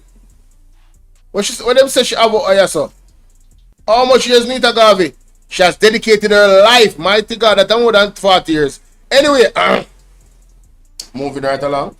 In community development and politics, Yvonne Shaw, MP of Eastern St. Thomas, a former mayor of Morant Bay and long-serving councillor, she has led projects improving schools, infrastructure, youth empowerment. Her value of honesty, accountability, and people-centered service defines her leadership. How are you doing, Dana Whitaker? So, local government and participatory democracy is well handled in the shadow cabinet by the PNP. Beautiful. Next in line, my God, a general himself, Mr. Fitz Jackson, national security. Let me tell you something. There's nobody that I trust more in the People's National Party to cover this. You know why? This man was the only man that I saw advocate that the banks not take our money when we draw money from our own money. He's the man that, hey, listen, this is the man. Mr. Fitz Jackson, national security. Meet Fitz Jackson, our spokesperson on national security, a veteran legislator with over 30 years in public service. Fitz Jackson is MP for South St. Catherine. He has served as Minister of State across multiple ministries, held senior roles in Parliament, served and represented Jamaica internationally with a strong background in governance and business. He is respected for his advocacy on economic justice and community development. His deep parliamentary experience makes him a steady hand on matters of national security. You understand? Yo, man, tell her Dana Whitaker. Hello?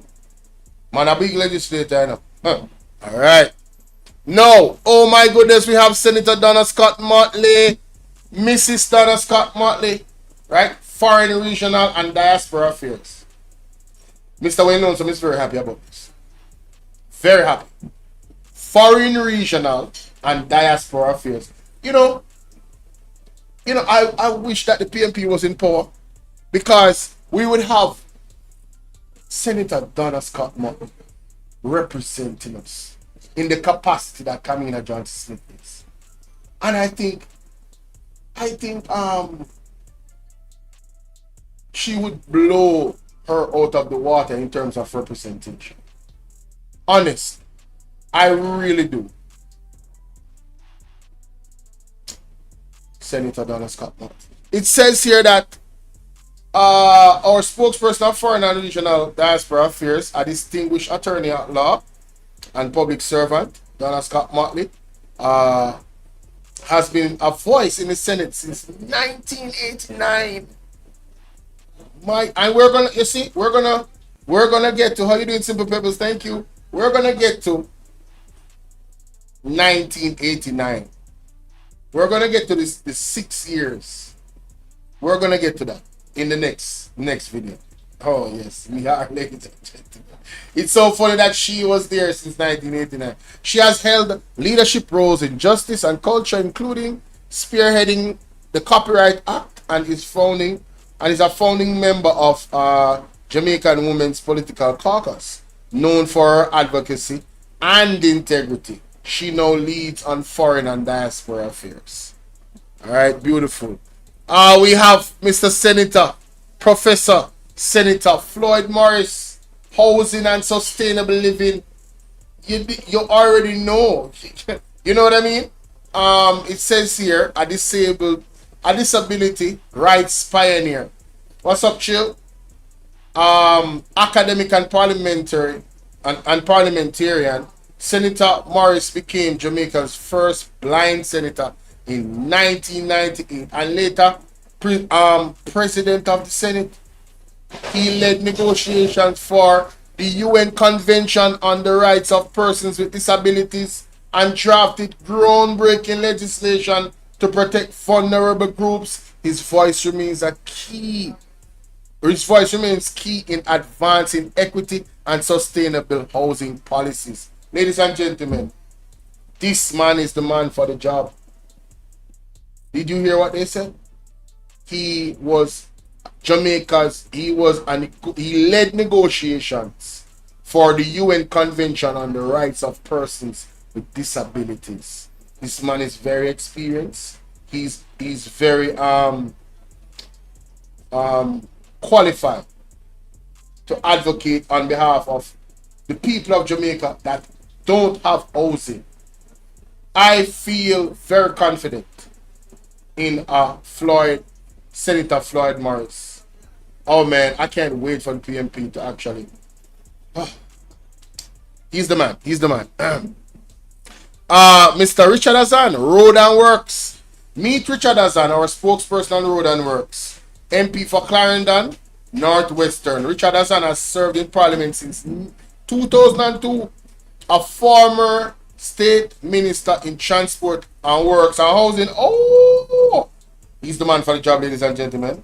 Former minister in transport, works and housing. He has championed infrastructure development and grassroots empowerment across Jamaica. Known for his dedication to service, he continues to focus on improving roads, schools, and local opportunities. Ladies and gentlemen, isn't this the man that Andrew Holness, Angela, what are you doing?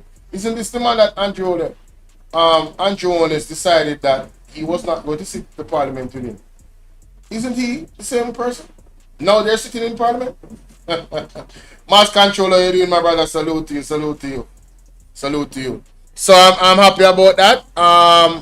We have Mr. Dwayne Voss, Deputy Road and Works. Meet Dwayne Voss, our Deputy Spokesperson on Road and Works, businessman, entrepreneur, and community leader. Dwayne Voss is the MP for Central Westmoreland with academic training in hotel management and business, MBA University of New Orleans, and experience building companies in finance and outsourcing. He combines business acumen with grassroots service. His focus is on inclusive development, infrastructure, and youth empowerment.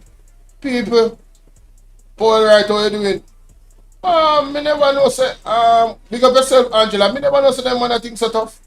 Pause. Hey, yo, pause. I never knew that he was so qualified in this area. I did not know that. Wow. Impressive. Moving on. This man are qualified. Omar Newell.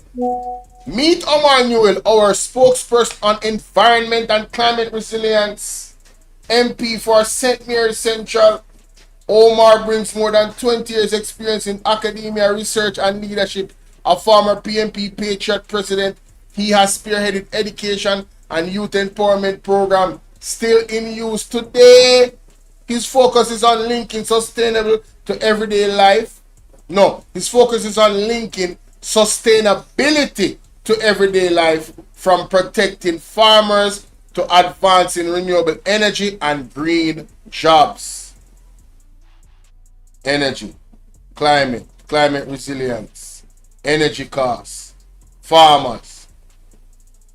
St. Mary, can you hear me? I love it. I'm very excited about this, I have to say. Very excited about this. This Omar Newell. I'm excited about all of these individuals that are actually representing the People's National Party.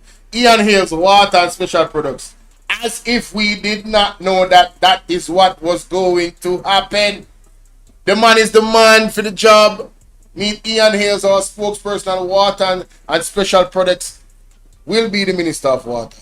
God's willing. MP for Western Westmoreland, Ian Hales is no stranger to public service, having previously represented Western Hanover for 3 terms with cabinet experience in agriculture, fisheries, land management. Wow, really? Agriculture, fisheries, land management. He has overseen major improvements in water access and rural infrastructure. His portfolio reflects his vision for ensuring affordable, accessible water and sustainable development for Jamaicans. Ladies and gentlemen, Mr. Ian Hales. Mr. Ian Hales. You understand? Water and special projects. We have, of course, Michael Phillips, our spokesperson for transport and mining. MP for Northwest Manchester since 2012. Michael Phillips also served as vice president of the PMP, a businessman with deep community roots. He is passionate about infrastructure development, youth empowerment, and education. His leadership reflects discipline, service, and dedication to progress for Jamaica. Big up Michael Phillips, transport. You don't know, say that you're not going to go on. And this man, you know, you see right there, you say there, you know. Dennis Gordon. Meet Dennis Gordon, spokesperson on urban renewal and redevelopment, businessman, long-time councillor, and now MP for St. Andrew East Central. Mr. Dennis Gordon, sir, I pray that the Lord keeps you and blesses you, sir, and that you do an immaculate job in this area that is very important. Urban renewal and redevelopment. Yes. Yes. I hope that the Lord keeps you. A businessman, long-time councillor, now MP. This man does not have to be in politics. He's very, very wealthy. Context matters. He does not have to be in politics. Guys, like and share the video. It says here, but he's here to serve the people. Yes? Long-time councillor, MP St. Andrew. Brings years of grassroots service and leadership to national politics as chairman of Jack Den Group and region of 3 chairs of the PMP. He combines business acumen with community focus, committed to delivering better healthcare infrastructure and education for his constituents. People, if you don't think say a joke he might make when it comes out to delivering healthcare, you see his constituency, a whole heap of elderly there. And you see what that man has done without being a part of a ruling party. Him the normal. If this man ever, and it's going to happen, if when the PMP is rightfully given their win, because things are going to quote. When PMP is rightfully given their win, whoever God allows it to happen, if this man he's gonna play a pivotal role in renewal and redevelopment, urban renewal and redevelopment. I'm telling you, this man is a workaholic. It's not gonna be normal. You're gonna see things move, ladies and gentlemen. Trust me. Something to be very excited about. And of course, one of my favorite new personalities in the People's National Party, Mr. Lowton Cousins, spokesperson on land settlement and titling. All of the people that go to the title is the pressures of the People's National Party. And Dr. Rusty, if you listen on TikTok, that mentioned, you know, Norman Manley giving lands without titles to some people, not all.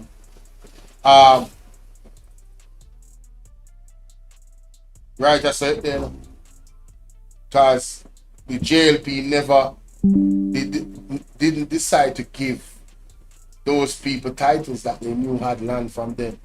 So they never corrected what you said he did wrong. And granted too, oversight from the PMP as well, they never did. So both are complicit in that. Because that's the only thing I agree with when Dr. Russell talk about the PMP.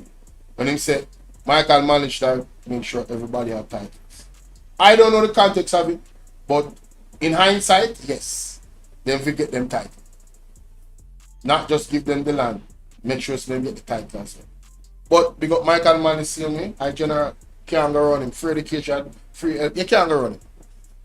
So meet Lowton Cousins, our spokesperson on land settlement and titling, attorney at law, MP for Clarendon Southwestern. Lowton Cousins has become a strong national voice. You hear me say? A strong national voice for land reform and social justice Inspired by his grandfather's grassroots activism, he blends professionalism, he blends professional expertise with deep passion for empowering ordinary Jamaicans, especially those excluded from land ownership and generational wealth.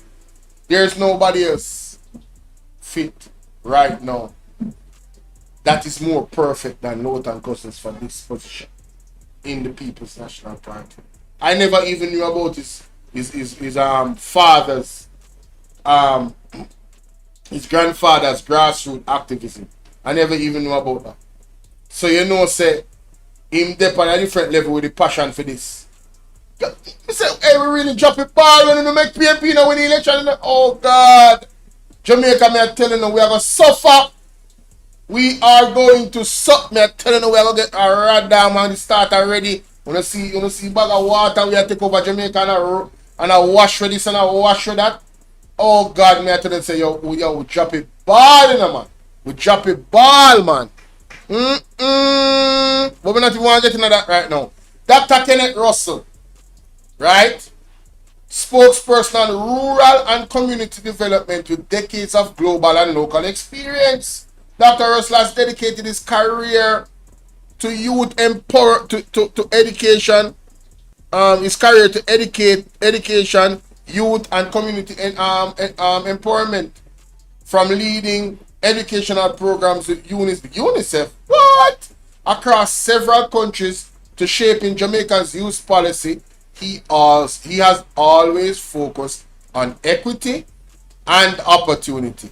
Now MP for Southeast said, and he brings this wealth of expertise to strengthening rural and community development.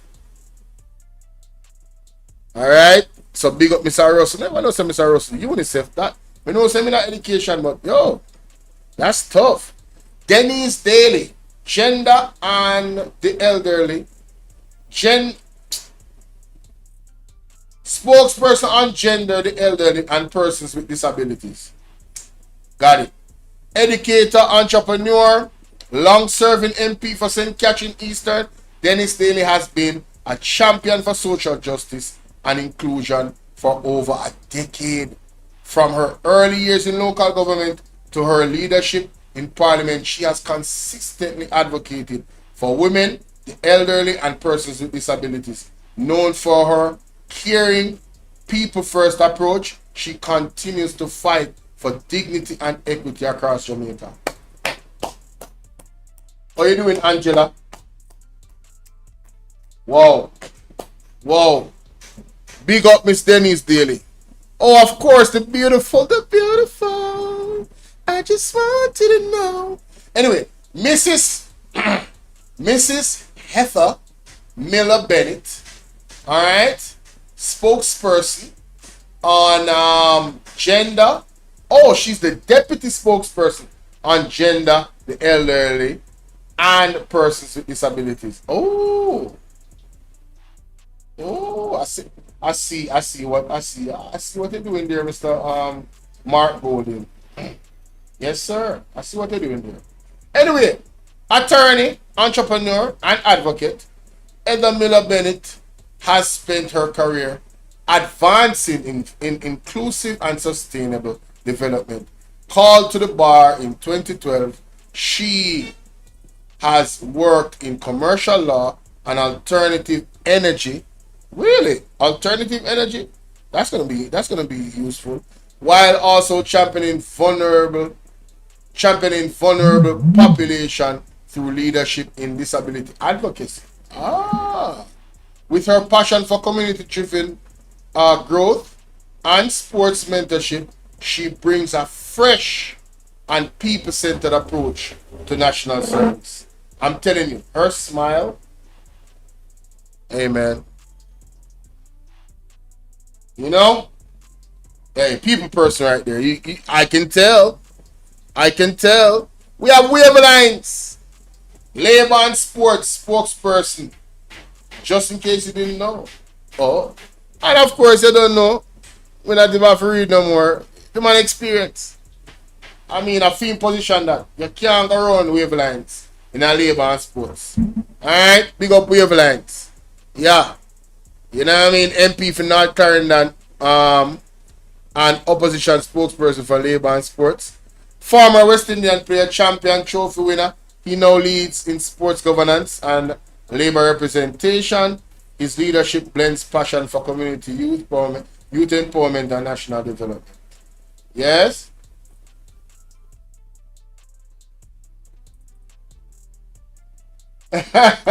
Angela, so you go, man. I got to work, man. No, another of my favorite members of parliament, the man himself, Dr. Alfred Dawes, obviously, right? Health and wellness, obviously, right? All right, a distinguished general surgeon and health advocate. Dr. Dawes has spent his years improving healthcare, delivering both at home and abroad. From leading Jamaica's medical... No, I can't take the call right now. Don't do me that. Don't do me that. From leading... Nobody call me. From leading Jamaica's National Medical Doctor Association to serving as senior medical officers at Savlamar Hospital. He has combined medical experience with strong advocacy. Now MP for Southeast St. Catherine. He brings his vision for a healthier Jamaica into Parliament. One, Dr. Alfred Dawes. A teacher. Damian Crawford. Right? Education and early childhood development. Meet Damian Crawford, spokesperson for education and early childhood development. Educator, entrepreneur, parliamentarian. Damian Crawford is MP for Northwest St. Catherine, known for his bold ideas and strong advocacy for equal access to education. He has championed policies to ease Jamaica debt, expand scholarship, and open new doors for youth in entrepreneurship and culture. He continues to merge academic training with grassroots connections in Parliament. Now, Damian Crawford do more than that. Everything he do, can't put in a one paragraph. I'm just saying. Real talk. We have a new face, ladies and gentlemen. Wait a minute. We have Senator Dr. Maziki Thane, spokesperson on deputy spokesperson on education and early childhood development. Academic researcher and political theorist, Dr. Thane is a senior lecturer at UWI and a respected voice on race, violence, and identity in the Caribbean. Her work bridges scholarship and advocacy with a focus on democracy, justice, and social transformation. I'm looking forward to seeing the deputy spokesperson on education and early childhood development at work. With those accolades that she has and her experience, I'm definitely looking forward to hearing from her. You understand? Big up yourself. My aunt was a good teacher. She used to teach Morton Gates High School. Big up yourself, Nikki. Is it Nikki? That's how it's spelled, Nikki. That's how it's pronounced, Nikki. First, merci, it's spelled that way, though. Of course, all of our bonononos. This is our bonononos right here in Parliament. Alright? Doctor, is it Doctor? Angela Brownberg, social protection and social transformation spokesperson. A fearless advocate. Ladies and gentlemen, that had to be the first word used to describe Mrs. Angela Brownberg. It had to be. A fearless advocate, educator, and organizer. I knew she was a doctor. Dr. Angela Brownberg has dedicated her life to empowering communities and advancing social justice, from serving as mayor of Kingston, to breaking barriers as the first female chairman of the People's National Party, from yes, she has always championed inclusion and accountability. MP for Southwest St. Andrew, she continues to shape policies that protect the vulnerable and uplift communities. Can't do without Dr. Angela Brownberg. Wagwan Velma, how you doing? Cannot do without her. No, no, no, no, no. We can't do without her. We have Deputy Spokesperson on Social Protection and Social Transformation, Senator Alan Bernard. I am so happy that he is in there. I am very, very happy, ladies and gentlemen. One more Rasta. We know say 3 Rasta there over People's National Party though. Only Rasta can liberate the people. Over hills and valleys true. Don't let them fool you. Big up all the Rasta them, you know. We gotta do the right thing. Cause some of them people ever see them a Rasta. Yo. Anyway, moving on. Deputy Spokesperson on Social Protection and Social Transformation. Development Practitioner, Educator, and Community Advocate. Alan Bernard has 3 decades of experience. What? Alan Bernard, I say old bitch, 3 decades of experience shaping lives through projects with USAID, UNDP, and OAS. A lecturer and consultant, he blends scholarship with action, always focused on community empowerment and social justice. Wow. Wow. Impressive. Impressive. Don't you know what you're doing? Where's the Indian? Big up yourself. I can only be me. Yes, listen, Chris Brown is in the building, ladies and gentlemen. Spokesperson on science, technology, and digital transformation. A leader with nearly 3 decades. Now them on experience. With nearly 3 decades of experience in both private and public sector. Chris Brown is MP of Southeast St. Mary. Can you hear me? His background is spans corporate leadership as CEO of Jamaica's largest credit bureau. I did not know that. Wow. Senior regional post with BAT. What is BAT? I have to research that. And service as a advisor in national security and parliamentary affairs with academic credentials in management, economics, international relations. He now champions technology and innovation for national growth. Ladies and gentlemen, we have a winner. St. Mary, me say, on the chop it ball with Miss and A. And the phone fall still in a St. Mary. St. Mary, we know what going in a St. Mary. But me I tell you, say, no, Mr. Woodbine for there, you know, man. Mr. Woodbine for there, you know. But on the phone, we know, hey. St. Mary, we know what going. We know what going. Anyway, Mr. Paul Well, no, listen.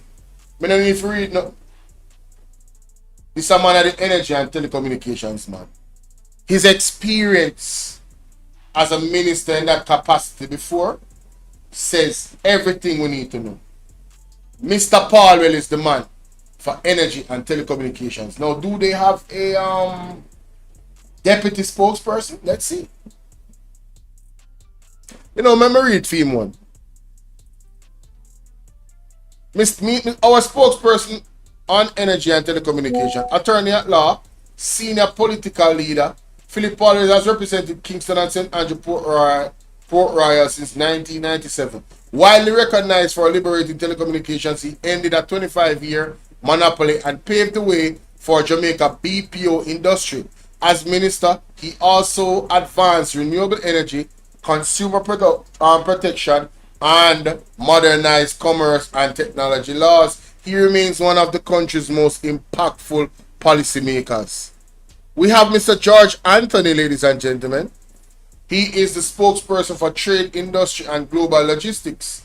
An attorney at law and seasoned statesman, George Anthony Hilton has served Jamaica in law, diplomacy, and economic development for decades. Recognized as a father of Jamaica's logistics hubs initiative, he has led international negotiations with the WTO, CARICOM, and the EU. MP for St. Andrew Western. He remains a leading advocate for transforming Jamaica into the global trade gateway. We also have a new face, ladies and gentlemen. Senator Keisha Anderson, deputy. Oh, she's a deputy. Mark Golden, I see what you're doing here now. Mr. Mark Golden, sir, I see what you're doing here. I like it. Deputy spokesperson for trade, industry, and global logistics. With nearly 3 decades in finance, Keisha Anderson has held leadership roles at JMMB across Jamaica, Trinidad and Tobago, and is CEO of Junior Market listed medical company. She also served as treasurer of the PNP. A Harvard-trained executive. A Harvard-trained executive. A Harvard-trained executive. And justice of the peace. She blends business expertise with service to the country. I'm impressed. I will be looking forward to seeing you work, ma'am. Moving on. We have the Gensec himself. One Dr. Nathan Campbell. You're deaf? Or you're not here? Spokesperson on agriculture, fisheries, and food security. Ladies and gentlemen, I did a video this morning with the Gensec and Floyd Green on the thumbnail. Only need to go watch that video there. They are out here stealing the PNP ideas and not giving them no credit. And basically the PNP are running the government in some of the capacity them. Because if you know, read the manifesto and listen to all of the video them for the campaign, the championing of the of supporting our farmers. You understand, the PNP led by Dr. Nathan Campbell, you understand, was advocating heavily on behalf of our farmers here in Jamaica.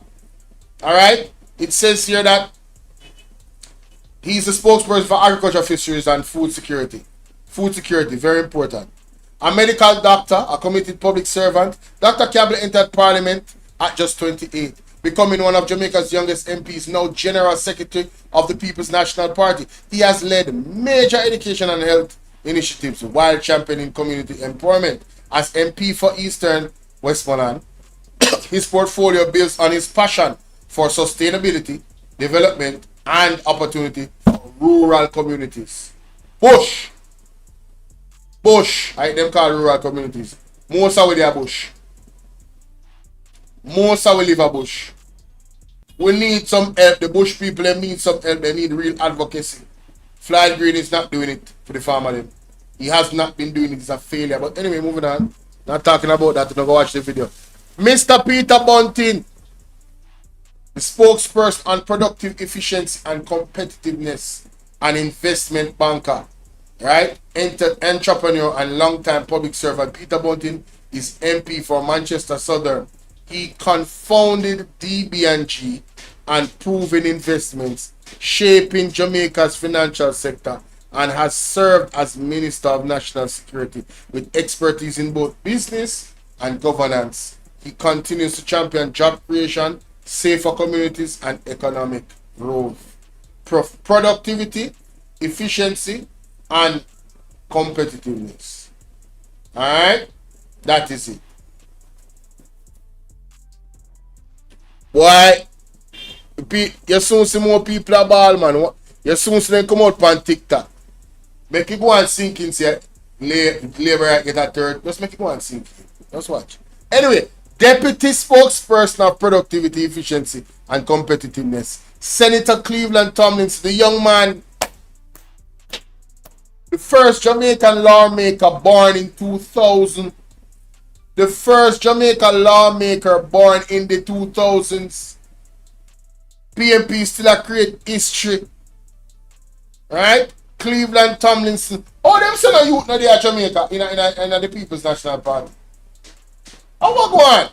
The first Jamaican lawmaker born in the 2000s. The People's National Party Deputy Spokesperson on Productivity, Efficiency, and Competitiveness. People, a round of applause in the chat for the People's National Party. Come on, man. Come on, man. Still championing and creating waves and charting new, you know what I'm saying? Talk to me now, man. Right? Big up the PNP. Cleveland Thomas bring youthful energy and economic expertise to the Senate with a background in investment analysis and SCs in economics. He represents a new generation of leaders focused in innovation and inclusive growth.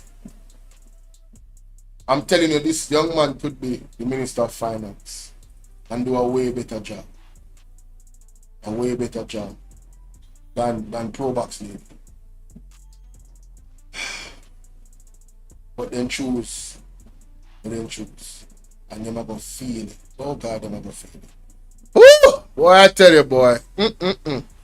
Tourism and linkage, spokesperson on tourism and linkages. The businesswoman. The beautiful. I don't know if it's Mrs. Andrea Perkins. What a smile. Her smile is like a Perkins. Ah! Wow! So anyway, she is the spokesperson on tourism linkages with nearly 3 decades. Miss, you're not so old. Miss, stop it, miss. 3 decades of hands-on experience in Jamaica tourism industry. Andrea Perkins brings unmatched expertise to her role as MP for East Hanover.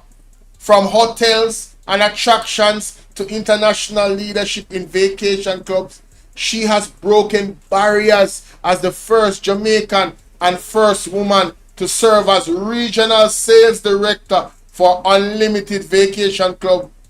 How will you say? Let me read that again. She has broken barriers as the first Jamaican and first woman. So it's not that just she's a woman. She's the first Jamaican to do it. And she's the first woman to do it. That means no woman from no other country never do it yet. And no woman from Jamaica never do it. She had the first. Again, this is another trend-setting move, ladies and gentlemen. Excuse me. That was the terminology I was using. I was looking for a while ago. The PNP trend-setting, with Cleveland Tomlinson, the first youth in the 2000s, were born in the 2000s. For them in the capacity of government that is in. Now we have the first Jamaican and also the first woman period to serve as regional sales director for Unlimited Vacation Club. She now channels this depth of knowledge in strengthening Jamaica #1 industry. Boy, you know what we miss about? The more me read about the candidates of the People's National Party, we really miss the ball. I mean, yo, I just want to cry sometime, dog. Oh, Queen of the South. Queen of the South is the spokesperson for creative industry, culture, and information. Listen. I cannot wait. I will make it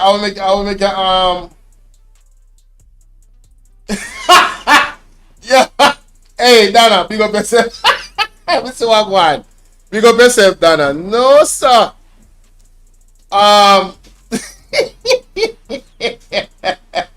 Somebody does say I am not entertaining. Why being entertained watching me? You will spend the time to watch me, but you say I'm not entertaining. Come on, man. Come on, man. I know you don't like what I'm saying, but you know I'm entertaining. Alright? Stop it. Why you liberate them can't be honest? Me know you make you talk, me not block you. Because you're not really be disrespectful. But yet still. Come on, don't be petty. You know I'm entertaining.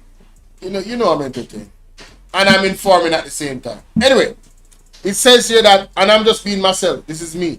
She is a spokesperson, Mrs. Nikisha Burchell, is a spokesperson on creative industry, culture, and information, communication, strategist.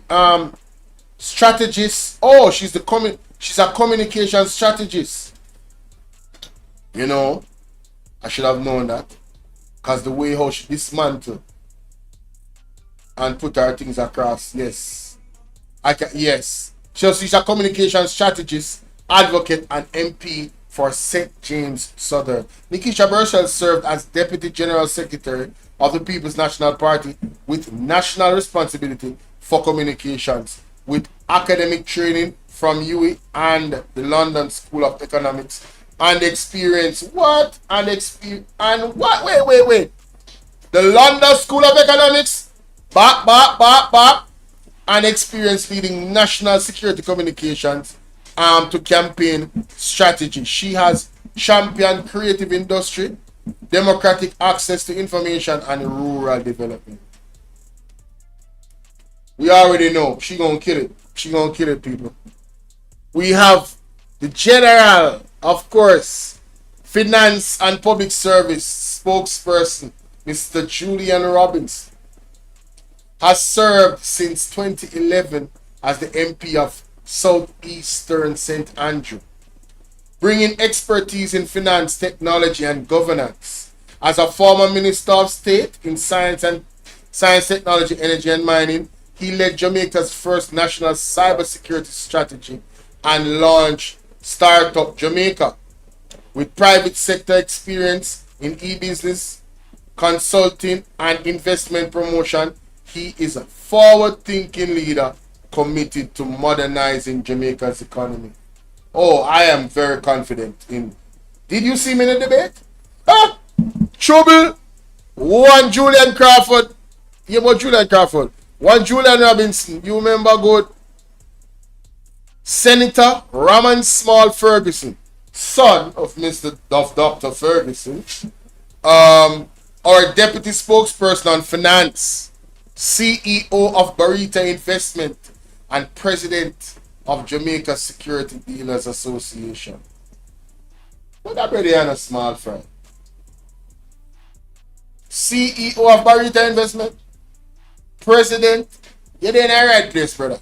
President of Jamaica Security Dealers Association. Raman Ferguson brings deep financial expertise to Senate. He has led landmark capital raising initiatives and continues to shape Jamaica's financial ecosystem through advocacy and innovation. Yeah, big up Mr. Raman Small Ferguson, alright? Senator Lambert Brown, the boss.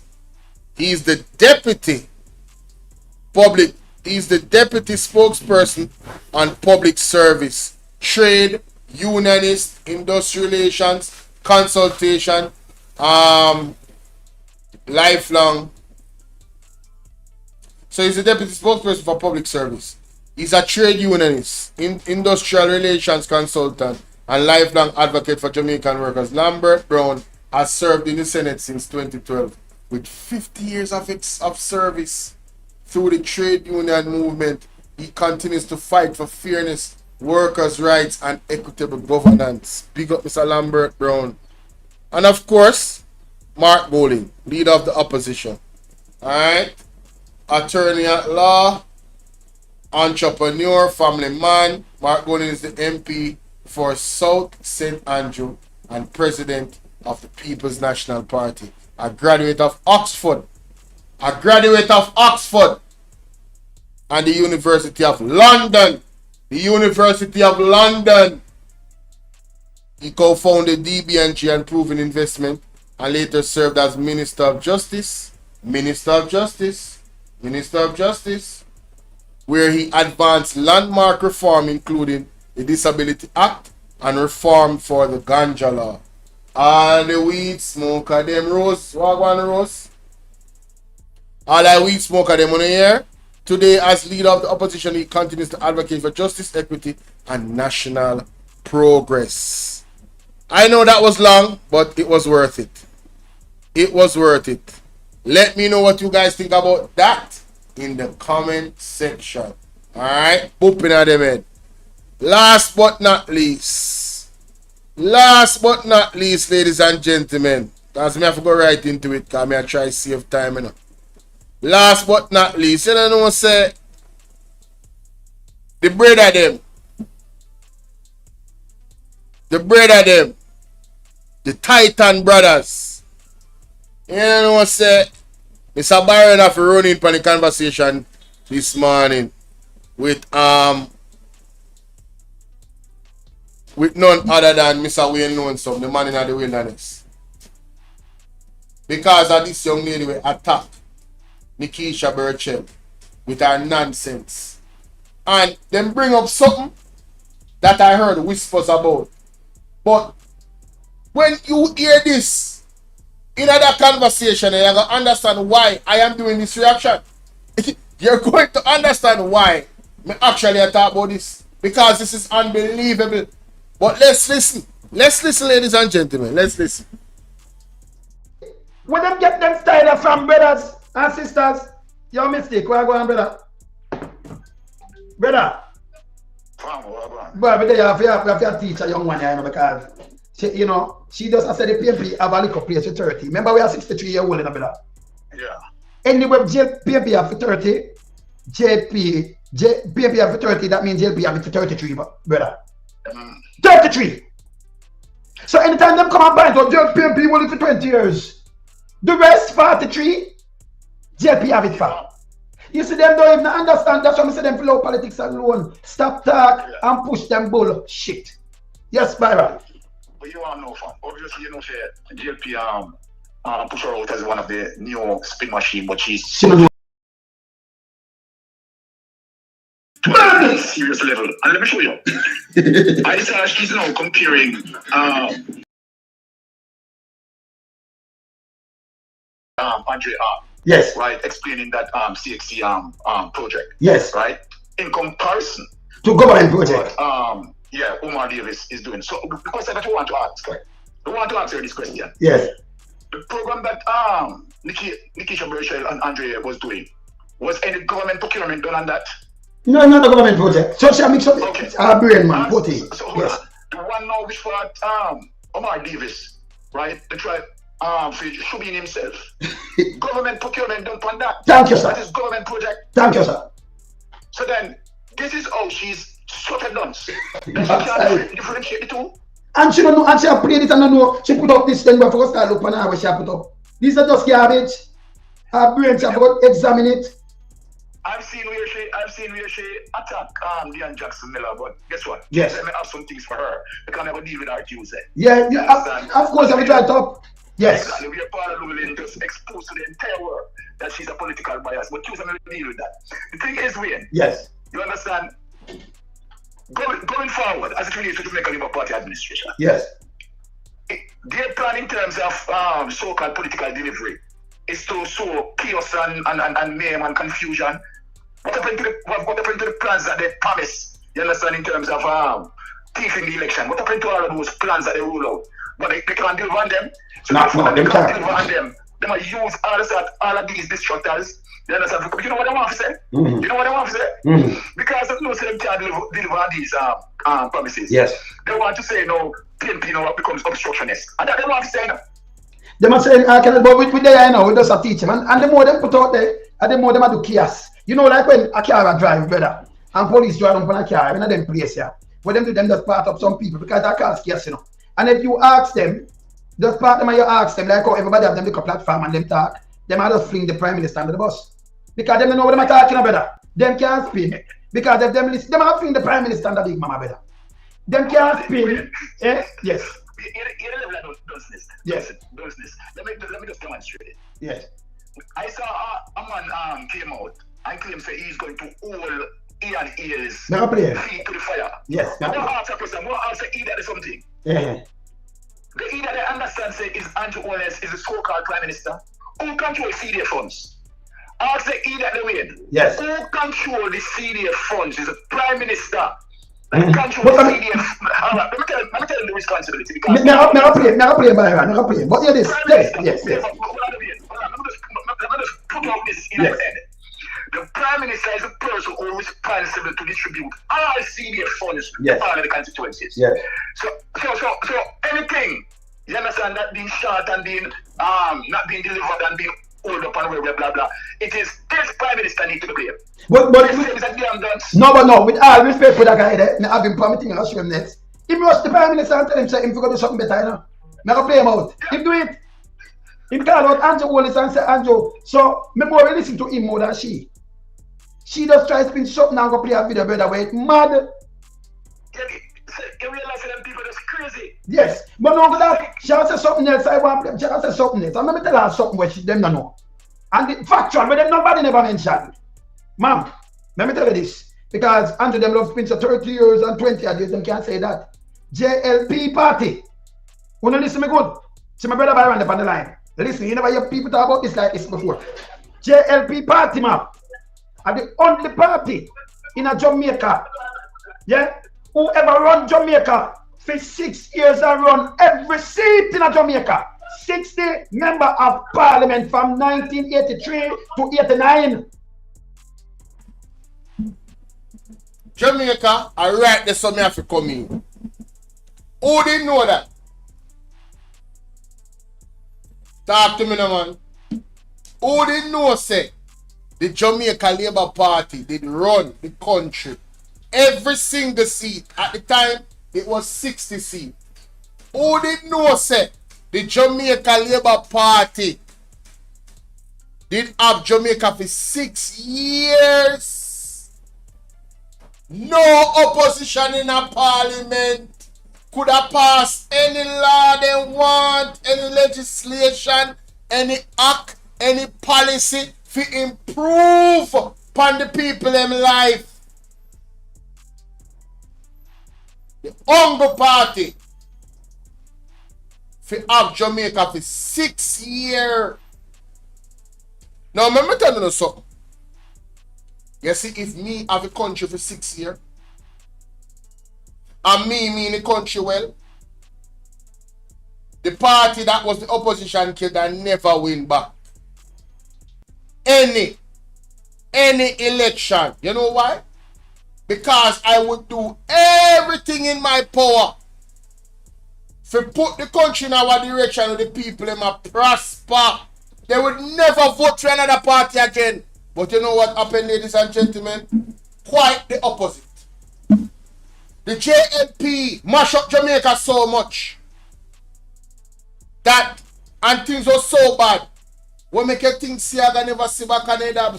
Hey, political history. We make you think Siaga never see back one blade not here in a government.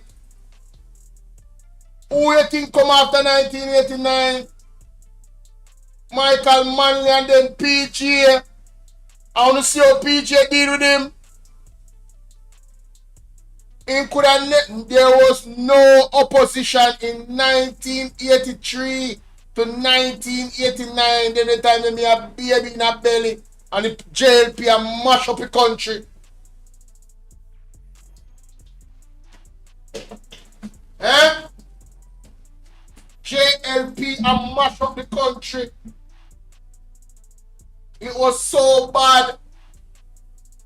It was so bad that the PNP couldn't lose to all the man deal with the people them. If I was the government and I had every seat, every single seat in a Jamaica, JLP run everywhere, they had no excuses for failure. Nobody could stop them.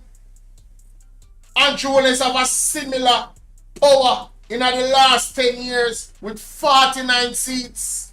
He never have as much power, but he go close to it. And what has he done, ladies and gentlemen? What has he done? What has he done with that power? He promised prosperity. Wait there for who? You labor right to no prosper or something? What policies and programs have the JLP put in place? With 2/3 in a parliament, 49 seats.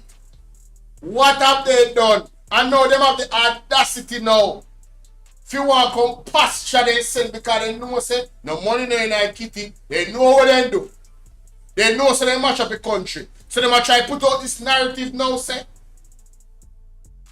if PMP in a them way for progress, then what happen when they have 49 seats? Why you couldn't have no progress? Nobody never did in their way. You want to dictate out the thing another way you want to do. But history shows us this is not the first time.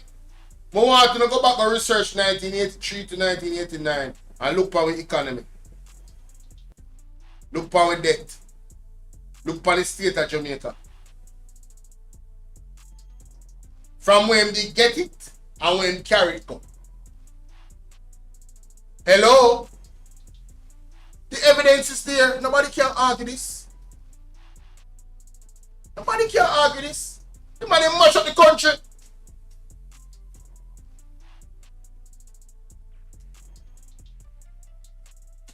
Well, let's continue. Let's hear the teacher them. Not PNP. That 6 years from 8, remember man they never run, man they never contest. Them get every seat in a Jamaica, and then take that and destroy the place. Yeah? You remember that Byron? Exactly. Them this 6 years straight. 6 years. Remember 9 years that them doing. But for that 6 years there, them remember food stamp coming in 84. If they have the bag of people locked down the place, locked down. Listen, 6 years straight, no PMP, MP, we don't have not even one. And instead of, and what I do with the place. So when we hear them run out and chat, remember before that, 1980, them gone down evening time. Yeah? I will put that in my head.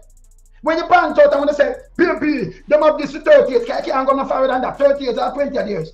The rest of years, we are 63-year-old, and the JLP run that place. JLP would have every seat in a Jamaica one time for 6 years straight. 6 years. You see, we have to educate them on these things, you know, Byron. Yeah? 6 years! We're just glad to be in this space, right? And them can't go around, you know. So that's why we are here to educate our people. Of course. Because this idiot run out my ear and ears. And I wonder, I said to myself, say, never play. Hold on, man. The brother is mad. Never play. Because, number one, let me ask the brother something. The brother now realize that the Prime Minister, like, responsible for the CDF funds. Is the Prime Minister distribute the money, you understand? To through the CDF, you understand, to all the constituencies. Yes. So now wonder what everybody had to talk about. Everybody are really sick all the time. No, but and with that serious note, in the call of Anthony's name, you know, so I play him. I make you can talk about your nails. But part when him now vote for him and the card the lot, the next part when said we want to work with you. I agree with that. It's better than I want to him said work with you. Yes. If he thought that he want right to work with Ian Ears. Yes. If that was so, then why Ian Ears have click off the lock? Him said I know him come to him saying go to some other people. So but him said we want to work with you and work for the better for the community. Well, with our upliftment speech, may give him a tick more than she. Because when she come with a complete garbage, and say, okay, the whole week I have an MP. Me like that. So I want to push him away, Byron, when him said these things. And then him turn to the Prime Minister himself, you know, and say, we need that. So him say something about the Prime Minister what I like to, you know. Him talk to him too, you know. So me I listening, but she also know. Can I play him, me line him up for play, but I finish what she said because she never know say, Jamaica, let me tell her this. She from 1983, no contest. Yeah? And the JLP have every seat in Jamaica, not for 1 year, not for 2, but 6. Man, 6. I remember them I ruled out for 9. And any seat when the point about PFP have for 20 years, the next 43 at JLP have it. And like you never get representative. Yeah, it never have none. So when you and you can't go on and say, hey, the PFP have this and this, if nearly 30, the JLP have it for the 33 and the 34. So go ask the JLP what them do to that seat when he Keisha there. Go ask them. Because see, I got it have it at the 80s. Remember, I know the first 12 years of independence, a JLP have it. Yeah? Man, they get it for 8, and then a 9. A JLP have it too. So the country, with that bill, them destroy the country. Learn your history. Don't just say 18.5, yeah? So 12. So for full context, I go on Dorothy, good evening. So for full context, Nikisha Burchell video that she did, this lady on TikTok, Miss Chin, come out and I criticize her and I say, how comes PMP the inner power, how long and not never happened with the seat and the place, and basically she has said the JLP come fix things. So he must say, Miss, the JLP has been in power in Jamaica collectively more than the PMP. So when you're gonna look at things that is wrong with these constituencies, most of the blame should be leveled on the JLP. They were in power for more time, more years than the PMP. While they are in power, they are the ones that are responsible for all of the constituencies. Not just the one them where they win. You understand? So the argument that she's making, That's why them come up now and talk about the 6 years where the JLP was in power for and didn't have an opposition. No, the PNP never had that luxury. Listen, me man. If the intention of the JLP was to grow Jamaica and make Jamaica better and not scrape and teeth, it's that 6 years would be the golden years in Jamaican history. They will be doing, you see the thing them like where Peter Bunting do. Is it Peter Bunting? No, Philip Paul. You see what Philip Paul will do with communications. Where all that we can use with the internet and laptop and cell phone everywhere. Them thing that the JLP should do in a them years. There. Some innovative for mark and put their stamp in the progress of Jamaica moving forward as a country. Something innovative should have happened to affect our economy in a massive way. Because according to them have the blueprint for economy and economics. You have to big up Mr. Sir Lonesome and Byron and Melting Pot and all of them. The man them give you the blur not history bridging. That's why I have to highlight these things. So other people can know, because young people are watching me, old people are watching me, and some old people don't know neither. Me never know. I never know, say 6 years the JLP in a power for no opposition. None. All 60 see? No man. No man. No MP, no councillor, no nothing. Everything at JLP.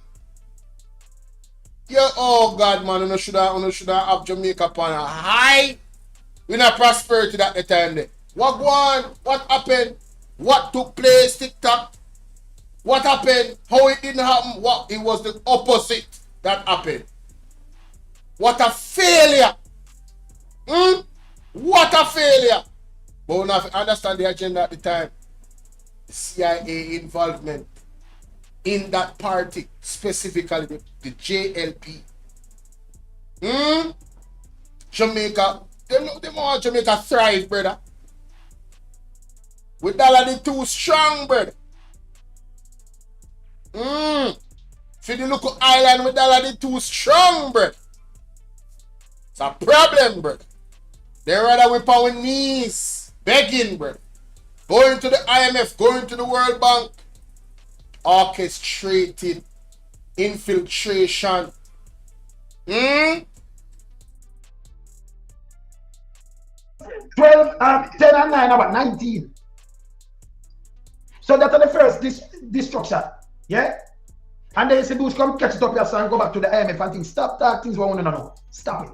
I remember JP are the only party who have the whole of Jamaica with 60 MP before we got 63. Represent every constituency, every PMP place where you see now, JP around that for years. For them MP. And I look about nothing in it. So them leave it destroyed. And then PMP have to come and build when they win back seat and thing and do this. Same like when they win back some seat, but them have to set some things. You understand, brother?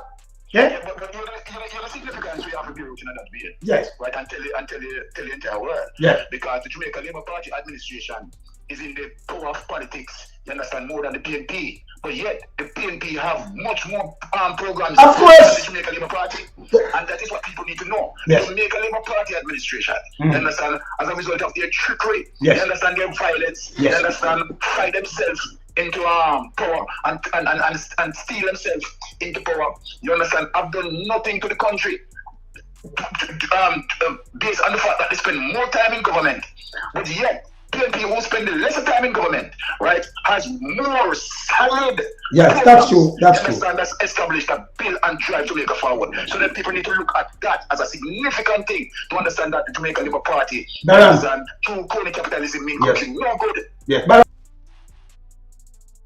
no, that is a serious point that Mr. Byron is making. PNP has spent less time and been more effective. They have spent less time in office and have been more effective. That tells you a lot, ladies and gentlemen. Wow. I mean, just wow. More policies, built more schools, hospitals, infrastructure, road. I mean, the whole internet, the phones, the company, like electricity. I mean, bro, just the policies that they put in play, brother, to protect the people. Them. They have done more. They have done more impactful things that are behind their name. But yes, the JLP have been in power for more years. When they add up how long Jamaica has been independent. Come on, bro. That tells you everything you need to know. Big up all the people in Bolo TBV. Make sure y'all hit that like button. I don't see you typing a lot, but big up on yourself, yeah?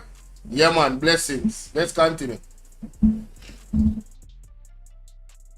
Rubbing this, I have to rub it in to them and make them understand when I say the PMP all this and that. Make them know by a platform tomorrow and we will continue and make them know. So when, remember, you know, independence, I boasted them from 1962 to 72 when man they take it over.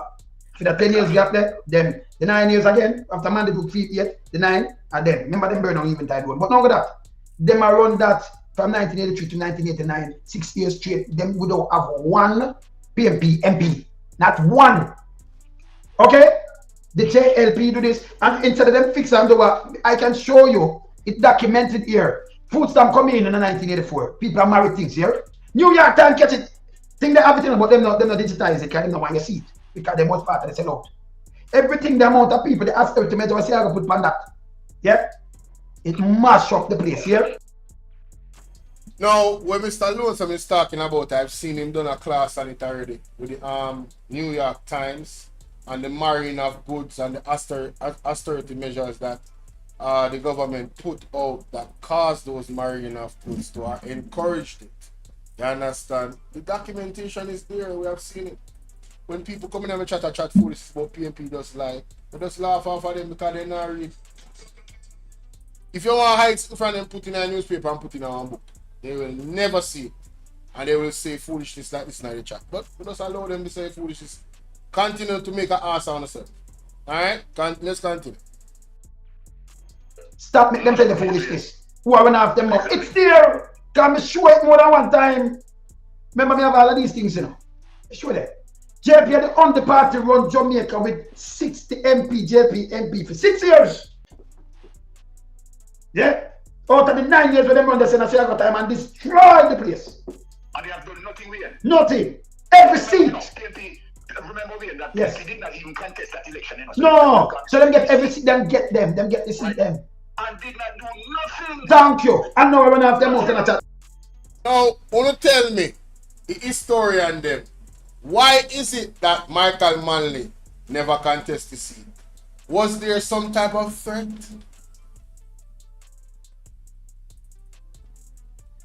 Was there some type of violence that was being pushed? Me just ask. I'm just asking. People let me know what I want and let me know in the comment section. Bullshit.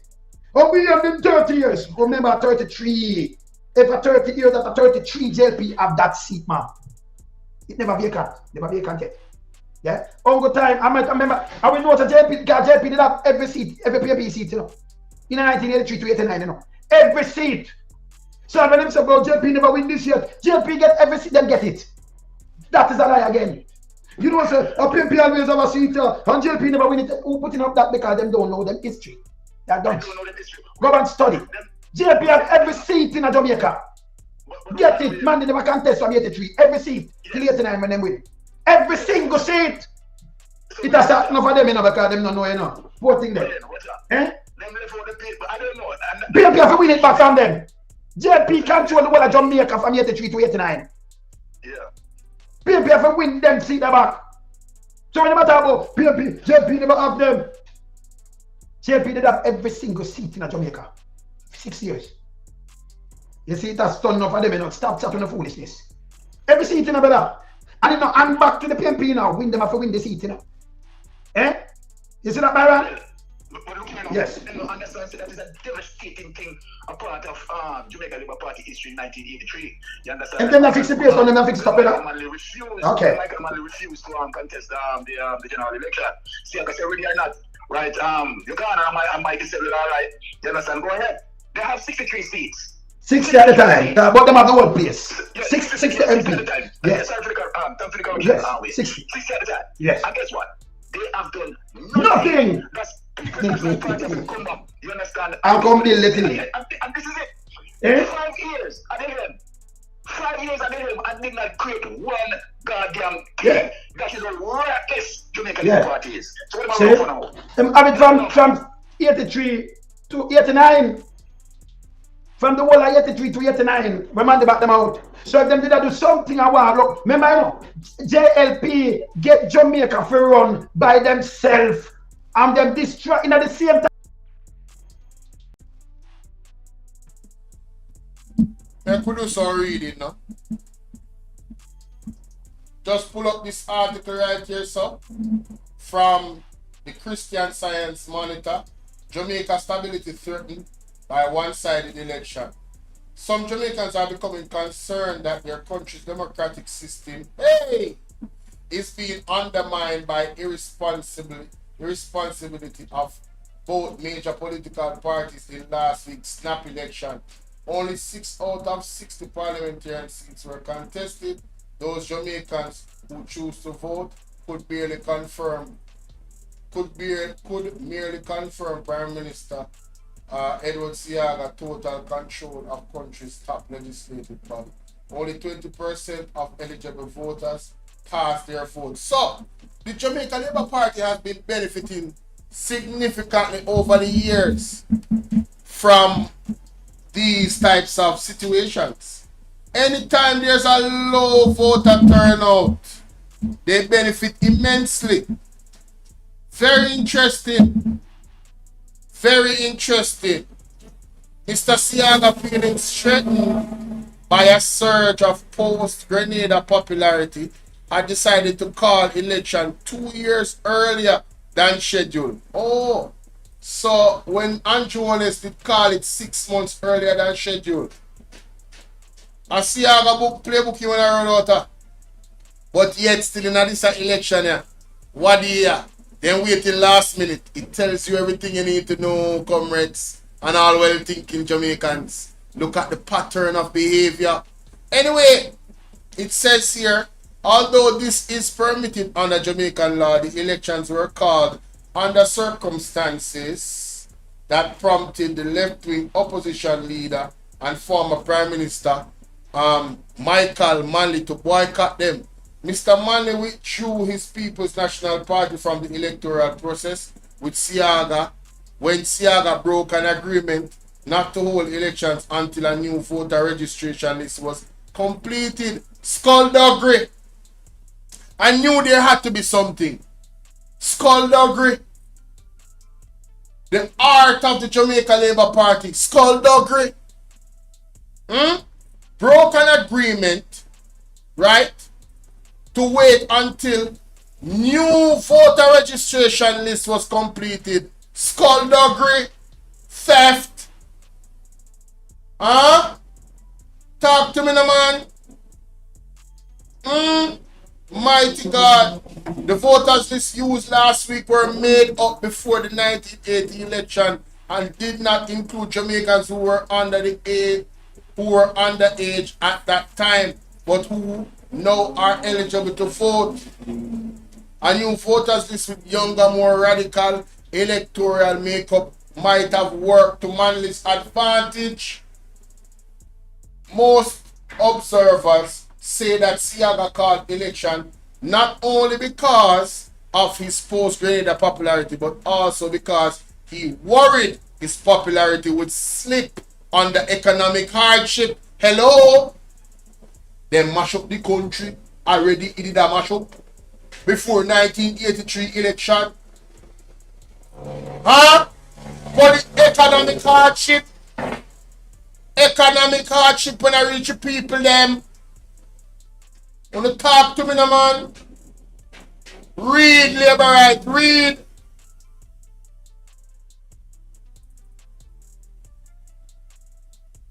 his popularity would slip under economic hardship expected to accompany the devaluation of the Jamaican dollar. Mighty God, what me telling you say? Our strength of our dollars was slipping. I remember when my mom used to tell me what $50 could do, and when they go to the supermarket, before I was born, compared to when they mash up the country and make the dollar start slip. Hello? Can I get an amen? They think Manley withdrew because he knew he did not stand a chance of winning the election with either the new or old voters list. According to one prominent long-time American observer of the Caribbean scene, thinking people in Jamaica condemn both Siaga and Manley for placing political gamemanship above the stability of the system.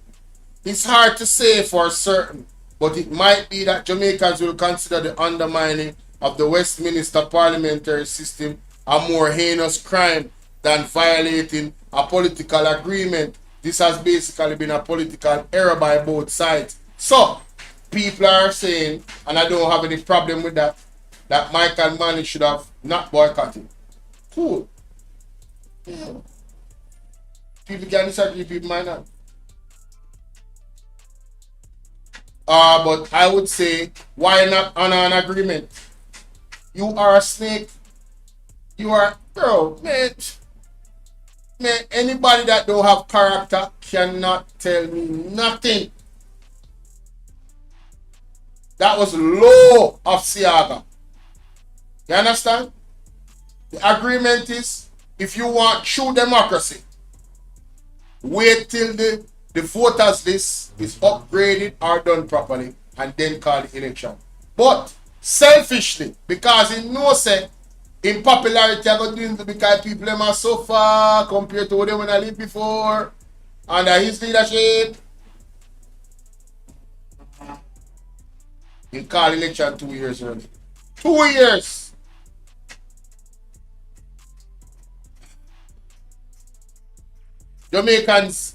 Jamaicans prize their political stability because in recent years they have not always been able to take it for granted. While Michael Manley was Prime Minister in 1972 to 1980, Jamaica society became polarized in a debate over his increasingly radical economic and foreign policies. Manley nationalized a significant portion of Jamaica's large industry. He also attempted to redistribute national income so that more of it reached a substantial number of poor Jamaicans. Poor Jamaicans! Although he succeeded in ameliorating, what does that mean? Hold on. Ameliorating, hold on. Ameliorating. What does that mean? Ameliorate means make better. So hold on. Wait. So although he succeeded in making better the living conditions of the poorest islanders, he did so at the expense of general economic growth, with 25% drop in total GNP between 1973 and 1980. What is GNP? General economic growth. There was a scarcity of foreign exchange for imports, which led to corresponding scarcity of consumer goods throughout the island. Manley did, however, follow a policy of imports substitution and develop local industries which were not very efficient. Finally, he gained the enmity of the United States by maintaining close relations with Cuba leader Fidel Castro. Enmity. What does enmity mean? History this, you know. Political history this, you know. Enmity. This man was the Ibrahim Troy of his day, yeah? He was the Ibrahim Troy of his day. Enmity means intense hostility, So the America was intensely hostile towards Jamaica because Michael Manley decided that he was going to have a close relationship with Fidel Castro. Hello? A lot was going on, ladies and gentlemen. Edward Seaga and the Jamaica Labour Party is the enemy that was formed against poor people in Jamaica. Period. Period. Because what Manley was doing for poor people, they never like that. The poor people's lives were improved. Obviously, there were some things that you would need to, you know. Nothing's perfect. But over time, in making production efficient and being self-sufficient, it would have worked out. You get me? It would have worked out. But I will take his approach over the JLP approach any day. Majority of the people suffering and a few feel good and nice and wealthy and rich. On a stink, man. But the people who choose Jamaica, when you can continue suffer. One suffer, man. Because of that you don't want. Because I feel them approach that. Few wealthy, majority suffer. Continue. I'm going to left it right this. I'm going to left it right this. Me, I'm going to left it right this. I rather Michael Manley approach with some tweaks. Because we have more knowledge now and we have the know-it-all. You see me? Yeah, man. But the tweaks them already there, you know. You see, the fiscal rules, that is the tweak. The fiscal rule to make sure say the GDP, debt to GDP, stay upon a level and the debt continues to go down to a level. That is the tweak. That law that was put in place to make sure say every government have to follow it. That is the tweak. Now you can focus on local farming. Now you can invest more in our local farmers. So we can increase productivity. But what is the JLP doing right now? They are increasing our importation bill. In a more dangerous time, when foods from overseas are worldwide, especially in America, no disrespect, it is what it is. But worldwide, what America allows in their food is not allowed in Europe. For obvious reasons. And those are the foods we are importing. And we wonder why the people are sick.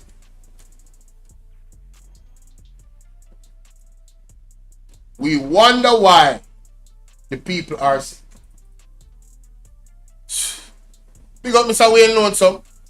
Big up Mystic Sensation. I would encourage you guys to make sure that you go to both their platforms and subscribe. Subscribe to Out of the Press as well. And Isabel Rose. All the good stuff, man. Perry in Christ on TikTok. Nikisha Birdshell, you know, PMP, all PMP platforms. Go ahead and subscribe. Alright? Bless up on yourself. And let me know what you guys think about that in the comment section, man. And that's my time, ladies and gentlemen. I've been on here since 2, and it's now 5. That's 3 hours. I did more than yesterday. And I'm going to leave it off right. Thank you. Thank you for all the persons on TikTok. We did not reach 50,000 likes. But when you guys come back, please make sure so within the first hour, we reach 50,000 likes. So we can just stay so easy.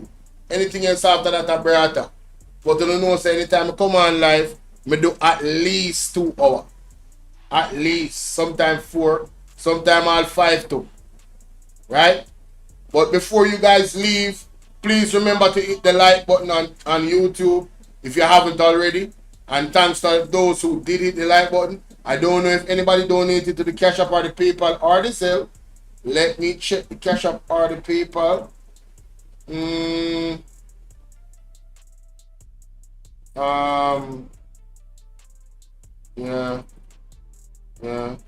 No, I don't say anything. Alright, people, bless up on yourself. Big up yourself. One love. The word is love. For the sensible, labor them out, they big up on yourself.